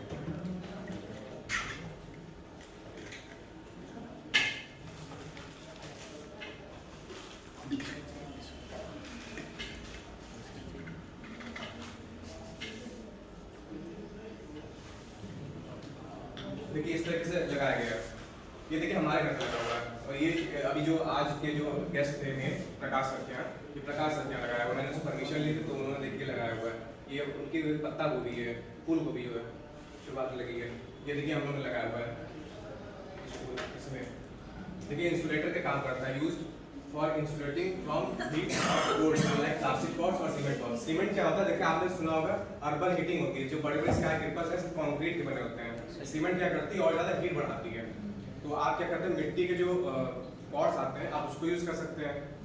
आप इसको यूज़ कर सकते हैं थर्माकोल को, या घर में कोई आपके प्लास्टिक कोई आपका है जंक यार्ड में आपका पड़ा स्टोर में कोई प्लास्टिक की बाल्टी अगर टूटी पड़ी हो आप उसको भी ऐसे यूज़ कर सकते हैं। मतलब कि आप खुद से ही घर का जो वेस्ट है उससे भी आप बना सकते हैं आराम से। ग्रो बैग्स का इससे यूज़ क्या क्या है, कैन बी ग्रोन एवरीवेयर। पानी डालते हो गलता नहीं है। किसके ग्रो बैग्स? थर्माकोल। थर्माकोल नहीं, थर्माकोल सबसे बढ़िया है। थर्माकोल कभी नहीं करता है, इसमें कोई खराबी नहीं लगती पहली बात तो, जब तक आप डैमेज नहीं कर रहे उसको। ठीक है, थर्माकोल सबसे बढ़िया है, इसकी लाइफ बहुत अच्छी है। थर्माकोल के ग्लास में पानी पीते हैं कौन ग्लास? थर्माकोल की बहुत अच्छी, इसके एक्चुअली नीचे थर्माकोल की ऑलरेडी कर दिया था सीपेज के लिए, वाटर ड्रेनेज के लिए उसमें सेट कर दिया था। नीचे थोड़ा सा स्टोन्स पैदल जो आते हैं आप उसमें डाल सकते हो। इसी को नीचे मैंने बताया था शुरुआत में कि नीचे ड्रेनेज लगते हैं, ट्रे लगा सकते हो आप उसको, है ना, वाटर सीपेज हो रहा है तो इसका यूज है। देखिए ये देखिए सर के यहाँ का है, किस तरीके से ग्रो बैग उन्होंने अपने जैसे कि DIY मतलब खुद से ही बोरी थी उसको उसी का उन्होंने यूज कर लिया, ग्रो बैग बना लिए। अब लेकिन देखिए यहाँ पे तो ग्रो बैग ब्लैक है, आप कह रहे थे व्हाइट होना है। मैंने कहा कि व्हाइट का प्रयोग अल्बीडो वाला जैसे मैंने बताया उसके पर्पस से करना है। ग्रो बैग्स को आप DIY घर के जो भी आपका वेस्ट प्रोडक्ट है आप उससे बना सकते हो। घर का बाल्टी हुआ, मक्का हुआ, जो भी टिन के बॉक्सेस हुए, है ना, प्लास्टिक के, उससे बना सकते हो, कोई दिक्कत नहीं है। जैसे देखिए पेंट की बाल्टीज होती हैं सबके घर में, कंस्ट्रक्शन होता है तो सबके यहाँ होती है, आप उसमें बना सकते हो। जार होते हैं तो घर में उसके कर सकते हो, टिन की बाल्टी हुई, और ऐसे पॉट्स भी आप यूज कर सकते हो। सीमेंट का ज़्यादातर तो मनी प्लांट की केयर कैसे करें? मनी प्लांट की देखिए, मनी प्लांट वाले में यही है कि आप उसको ज़्यादा पानी देके ज़्यादा पानी करना नहीं चाहिए। मॉस लगाना। हाँ, उसके होता है कि ना उसको सपोर्ट दिया जाता है क्योंकि मनी प्लांट शुरुआत में करिए इसकी ज़्यादा उसमें पानी ना डालिए, थोड़ा सा उसको कोकोपीट हो जो मैंने आपको दिखाया जो नारियल की जो छाल होती है कोकोपीट और परलाइट थोड़ा डाल दिए वो अपने आप ग्रो करेगा, क्योंकि परलाइट थोड़ा सा पानी जाएगा वो पानी उसको देता रहेगा, आप दोबारा पानी की उसमें जरूरत नहीं पड़ेगी उसमें। ठीक है, क्योंकि वो ग्रो वर्टिकली ग्रो करता है, वो वहाँ से ग्रो करता है, जहाँ पाता है वहाँ ग्रो करेगा, वो वहाँ से पकड़ता है। सनलाइट कितनी होनी चाहिए? देखिए सनलाइट तो जरूरी है, ऐसा सनलाइट मतलब ये नहीं पूरा एक्सपोज कर दिया। Direct sunlight. हाँ, डायरेक्ट सनलाइट में नहीं होना चाहिए, समझ ना, उसको एयर और लाइट को मिलनी चाहिए, डायरेक्ट सनलाइट में नहीं। जैसे ट्रैपर था इसमें मैंने बताया, इसमें ये केमिकल होता है, ये केमिकल अंदर डाल दिया था, ये इसके अगल बगल इसमें ऑयल आप डाल सकते हैं, या तो आप वाटर इस डाल देंगे तो वो लोग बाहर आते वक्त इसी पे गिर जाते हैं, मर जाते हैं, इसमें बग्स जो होते हैं। अब इसे गर्मी का मौसम अभी शुरू होने वाला है तो टमाटर के व्हाइट फ्लाइज आती हैं, टमाटर के अंदर लार्वा बना देती हैं, खराब कर देती पत्तियां, ये उनके लिए सबसे बेस्ट है। एक तरीका है तो ये उनके मतलब उनको कंफ्यूज कर देता है, वो इन्हीं के अंदर आके उनका एक जैसे स्प्रे होते हैं उस तरह काम करता है ये आपका। सर लेकिन अगर हम इस तरह सारी फ्लाइज को अगर मतलब रोक देंगे, अगर वो किसी फ्लावर या फ्रूट्स पे नहीं बैठेगी तो वो पॉलिनेशन तो दूसरी बात होगी ना, पॉलिनेशन नहीं, हाँ। क्योंकि शहद बनने में काम आता है ना कि हर फ्रूट्स का या हर फ्लावर्स का उनका रस देखिए कुछ ऐसी फ्लाइज होती हैं जो नुकसान करती हैं, हाँ। अब आप उनको खाए थोड़े आप खुद के वो तो सारे पे इसको मारेगा ना। कौन सा मतलब ये जो आपका केमिकल है। हाँ, इसमें लिखा तो हुआ है ना, इसमें कई सारी जैसे यूजिंग क्रॉप कुकुम्बर वाटरमेलन जो भी आपने मतलब लगाया है, ये बॉटल ग्राउंड बॉटल में मतलब लौकी का है ना, रिच ग्राउंड, ये भी लौकी के तरीके के हैं, जो गोल वाली लौकी होती है उसके पेड़ों के लिए इस्तेमाल की जाती है, क्योंकि इसमें ज़्यादा लगते हैं ये सब बग्स और ये खतरनाक होते हैं क्योंकि इसके अंदर ये लोग कीड़े लार्वे बना देते हैं, इससे और ज़्यादा पनप लगते हैं और ये आपकी अगल बगल क्यारियों के लिए भी खतरनाक है, आपने जो फूल लगाए हैं घर में उसके लिए भी खतरनाक है। देखिए ऐसे होता है, इसमें ऐसे पकड़ लेता है, ये वाइट फ्लाइज होती है ऐसे, ठीक है। फिर किस तरीके से घर का ड्रम्स जो होते हैं उसको यूज़ किया गया इसमें, ये नेट होता है, नेटिंग किया थी इसमें, सपोर्ट के लिए भी इसको किया जाता है, ऐसे आप देखें सपोर्ट के लिए किया जाता है नेटिंग के लिए। अब देखिए प्रकाश सर के यहाँ का है जो गवर्नर हाउस में इनका लगी थी एग्जीबिशन, तो उनके यहाँ का देखिए डेकोरेटिव है, इस तरह से उन्होंने डेकोरेट किया अपने घर को, उनकी परमिशन से मैंने ये फोटोज मैंने वहीं से लिए यहाँ से। ये देखिए उनके यहाँ का है, फिर उनके यहाँ का सब है, किस तरीके से उन्होंने मार्बल्स ला रहे हैं। देखिए इन्होंने रेड कैबेज किस तरह उगाई है। ग्रीन कैबेज होती है, रेड कैबेज होती है। अभी जैसे मैंने कैबेज का भी बीज दिखाया ना आपको, वैसे रेड कैबेज के भी आते हैं। देखिए लौकी का है, ये लौकी की देखिए स्टार्टिंग में होती है, देखिए मेन लौकी ये होती है, दाल होता है। ये देखिए कितना बड़ा होते हैं, काफी बड़े होते हैं ना। अभी कोई कहेगा इंजेक्शन वाली लौकी, लेकिन इंजेक्शन नहीं है। जो आते हैं ना बाहर वाले, वो आपके में वो लोग इंजेक्शन वाला डाल के बनाते हैं। जो बाहर ठेले वाले होते हैं वो केमिकल्स का यूज करते हैं। ये ऑर्गेनिक है। और ये ऑर्गेनिक है। देखिए पूरा घर के मैन्योर से वर्मी कंपोस्ट डाल के आपके कोकोपीट डाल के सब बनाई गई है। किस तरह से इसका यूज होता है लौकी का, अपना सीजन खेती बढ़ा दी है। जनवरी मार्च में, सितंबर दिसंबर में आप उगा सकते हैं इसको। 120 दिन में तैयार हो जाती है आपकी, यानी 4 महीना इसको लगता है कम से कम। सॉइल में क्या क्या मिक्स कर सकते हैं आप, मिट्टी और रेत किस तरह से आप बना सकते हैं पूरी अपनी, है ना। वर्मी कंपोस्ट यूज करिए, थोड़ा सैंड इसमें होता है। जैसे लोमी सॉइल होती है, उसमें सैंड सिल्ट आपका उसमें ऑलरेडी रहता है ना। ये देखिए लौकी के बीज है, लौकी का है। इसको लौकी के बीज आप लौकी का निकाल लीजिए, 10 दिन के लिए उसको सुखा के रखिए। आइडेंटिफाई कैसे करते हैं कि कौन कैसी सॉइल है हमारे पास? आइडेंटिफाई कैसे करते हैं? देखिए सबसे बढ़िया है ना कि जैसे मैंने बताया, उसके सिम्टम दिखने लगते हैं आपको पेड़ों पे। जैसे आपके घर में जैसे नॉर्मल सॉइल होती है, नॉर्मल सॉइल की जगह क्या करते हैं लोग, वर्मी कंपोस्ट ज़्यादा उपयोग करते हैं। क्योंकि सॉइल जो होती है ये काफ़ी हैवी होती है, पानी से डालेंगे तो काफ़ी हैवी रहती है। आप छत पे इतना सारा लगा रहे हो, छत पे भी तो लोड आता है। ये परलाइट हुए, वर्मी कंपोस्ट हुआ आपका ये हस्क वाला हुआ, जो कोकोपीट होता है, ये काफ़ी लाइट होते हैं। पानी के पड़ने के बाद भी ये ज़्यादा उस पर वेटेज नहीं होता इसका। तो अगर आप सॉइल अगर वाले इसमें कंफ्यूजन में आते हो ना, तो आप सिर्फ इसी से उगा सकते हो, वर्मी कंपोस्ट वाले से। लेकिन अगर हमें लॉन में उगाना है तो लॉन में उगाना है तो लॉन में आसानी से हो जाएगा। बस Perfect आपको available नहीं है। सॉइल कैसे पता चलेगा? सॉइल किसी सॉइल में उग जाएगा, ये कोई दिक्कत नहीं है। बस ये आपको आप वर्मी उसमें ऐड कर दो थोड़ा, समझ रहे हैं। मेन इंग्रेडिएंट्स वही है, वर्मी कंपोस्ट आप ऐड कर दिए, थोड़ा परलाइट ऐड कर दिए, और आपका कोकोपीट थोड़ा ऐड कर दिए। कंपोजिशन है होता है मतलब आधा आधा आधा करके पूरा मिक्स कर दिए एक साथ, ठीक है। उसको उसमें ऐड कर दिए, फिर नेचुरल सॉइल में एक अच्छी खाद आपकी बना देगा। क्योंकि वर्मी तो खुद ही एक आपके काउ डंग और केचुए का वेस्ट होता है उसमें, वो सबसे बढ़िया मैन्योर है।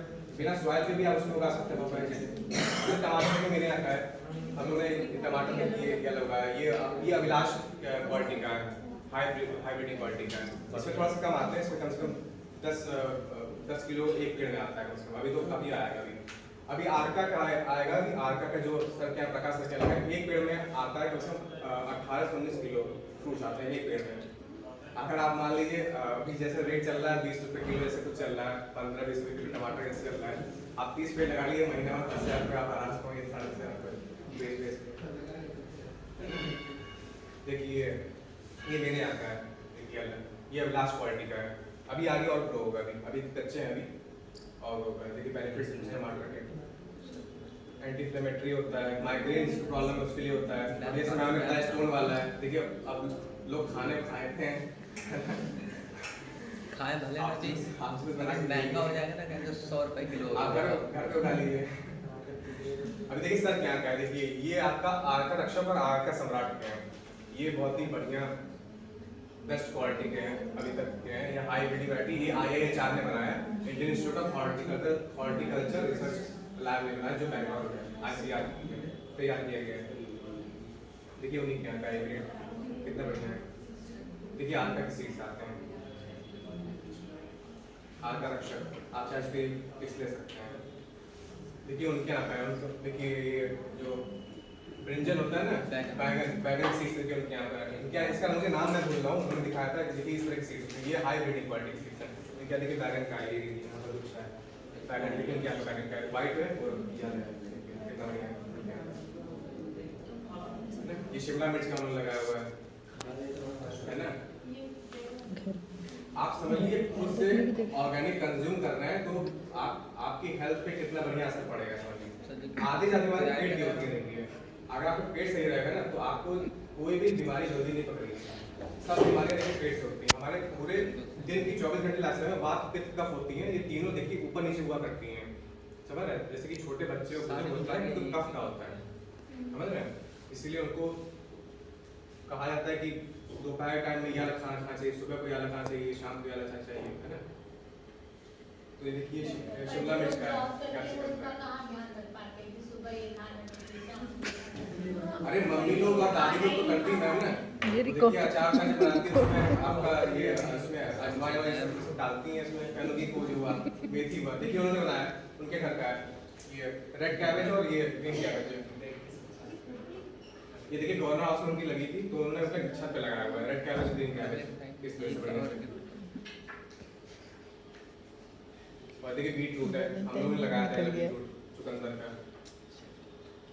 ये मुश्किल से 45 से 65 दिनों में तैयार रहता है ये देखिए गाजर है ये उनके यहाँ का इन्होंने पीला गाजर लगा हम लोगों ने हार्वेस्ट कर लिया था देखिए ये काफी हाई वाले गाजर हैं कितने बढ़िया देखते हैं और देखिए ये धनिया का होता है अभी काफी बढ़ती है मतलब 2 फीट तक बढ़ती है देखिए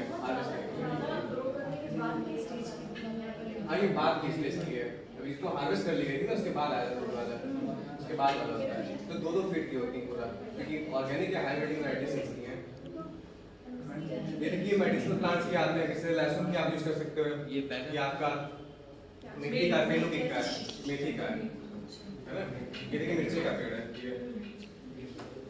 ये देखिए यही मैं बता रहा था जो मेरे पास था टच मी नॉट नहीं है ये डायबिटीज वाला ये चैम्बर बिटर्स नाम है इसका इसी का मैं बता रहा था मैंने गूगल पे लेंस पे देखा था मुझे इसका नाम नहीं पता भैया बता रहे थे क्या नाम था इसका वो नहीं भूमि आंवला भूमि आंवला भूमि आंवला वो यही था यार अभी पनीर का फूल हम लोगों ने लगाया था नवंबर में लगाया था अभी तक इसमें वो नहीं आया वो इसमें कुछ नहीं आया सूख भी रहा है बल्कि अब पता नहीं ये इसका फ्रूट्स क्या होते हैं देखिए स्ट्रॉबेरीज हम लगाए हुए हैं हजार मणि बोलते हैं रेड लीमा बोलते हैं पता नहीं इसका असली नाम क्या है वही काफी गूगल के हां लेग्यूमिनस की वजह से क्या होता है अंकुरित बीन वाले जी मैम स्ट्रॉबेरी में अभी कच्ची है सब तो आपने मैम बेनिफिट्स क्या अंदर शामिल किया अभी आपने बोला था ना कि सीलन वाला ठीक है अब देखिए उसके लिए तो आपको करना पड़ेगा कि क्रैक्स आपके छत पे हैं तो आप कहाँ उगा पाओगे इसमें क्या सरकार के सामने लॉन है तो उसको आप कर सकते हो लेकिन इसका ये मेन है टेरेस फार्मिंग का कि आपके छत का एनवायरनमेंट और नीचे कमरे का एनवायरनमेंट ठंडा रहेगा इलेक्ट्रिसिटी बचेगी आपकी गर्मियों के मौसम में बिल्कुल सही समझ रहे आप अगर आप बड़े पैमाने पर करते हैं ना तो आपको पंखे की जरूरत नहीं पड़ेगी आपका घर पूरा ठंडा रहेगा समझ लीजिए रूम का atmosphere will be comparatively cooler fan का यूज कम आप करेंगे जाहिर सी बात फैन कम करेंगे तो थोड़ा बिजली भी उसमें कम आएगी है ना एनर्जी क्राइसिस से भी बच सकते हैं किचन वेस्ट जो होता है आपके अगल बगल लॉन में फूल पत्तियां आप उसको लेके जैसे मैंने बताया डिकम्पोज करके आप किसी खाद बना सकते हैं minimize the creation of waste and require the process and transport of waste आप किस तरह से वेस्ट को कन्वर्ट करके आप उसको यूज कर सकते हैं इसके काफी सारे बेनिफिट्स हैं ओके एक और बेनिफिट है जैसे मैंने भी बताया था कि कुछ लोग की हॉबी अगर कोई नहीं होती है कुछ लोग की बिल्कुल कोई हॉबी नहीं होती है जैसे कुछ लोग की पेंटिंग सिंगिंग कुछ भी होती है कुछ लोग की बिल्कुल हॉबी नहीं है तो वो इसको भी एज अ हॉबी वो लोग डेवलप कर सकते हैं ये ऐसी फील्ड है ना इसमें आप जितना भी अंदर डीपली जाओगे ना आप उतना ज़्यादा एक्सप्लोर करोगे ऐसे मैं भी अभी न्यूबी हूँ उसमें तो अभी मुझे काफ़ी कुछ इसमें सीखना है तो मुझे भी इंटरेस्ट है मैं इसको बड़े पैमाने में करना चाहता हूँ मतलब अपने गांव में बड़े एरिया में करना चाहता हूँ फार्मिंग तो इसके लिए काफ़ी इंटरेस्ट की डिग्री बहुत इंपॉर्टेंट होती है कोई भी किसी भी चीज़ को करने में इंटरेस्ट होना चाहिए आपका बिना इंटरेस्ट के तो कुछ भी नहीं पॉसिबल हो पाता ठीक है तो ऐसे ये है how to earn money okay ये सबसे इंपॉर्टेंट है देखिए पॉइंट आप अपनी वेजिटेबल्स जो आप ग्रो करते हैं आप उसको नियर बाय रेस्टोरेंट्स या होटल जो आपके चलते हैं आप वहाँ से ऑर्डर करके आप कर सकते हैं क्योंकि ऑर्गेनिक करके डिमांड बहुत है ऑर्गेनिक का डिमांड बहुत है और ऑर्गेनिक में बहुत ज़्यादा प्रोडक्टिविटी आता है इनपुट्स आपके थोड़े से लेंगे बट लाइफ टाइम बेनिफिट आपके समझ लीजिए समझ रहे हैं ग्रोसरी स्टोर जा सकते हैं गार्डनिंग वर्कशॉप में टीचिंग जा सकते हैं जैसे मैंने बताया जैसे मैं आज आपके सामने आया हूँ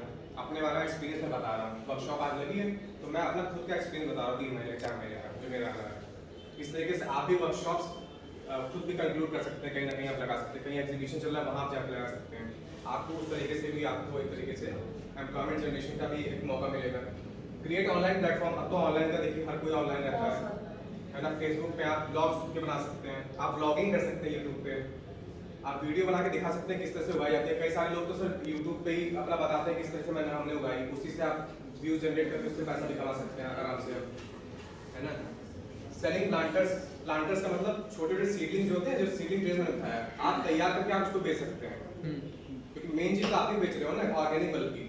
आप उसको तैयार करने में ज़्यादा समय नहीं लगता, उगाने में ज़्यादा समय लगता है थोड़ा सा। तैयार तो बहुत जल्दी मुश्किल से जो इतने प्लांट्स हैं 3 से 4 हफ्ते लेते हैं पूरा सीडलिंग आने में अच्छे खासे। आप उसको सीडलिंग लीजिए, आप नर्सरी में उसको बेचिए सबसे बढ़िया एक कॉन्ट्रैक्ट करके, वो भी इसका हो सकता है। पार्टिसिपेट एग्जीबिशन, जैसे एग्जीबिशन की मैंने बात करी, जैसे अभी प्रकाश सर जैसे थे, इनको देखिए कई सारे एग्जीबिशन में इन्होंने गए, इनको काफ़ी सारा एक्सपीरियंस मिला होगा सबको।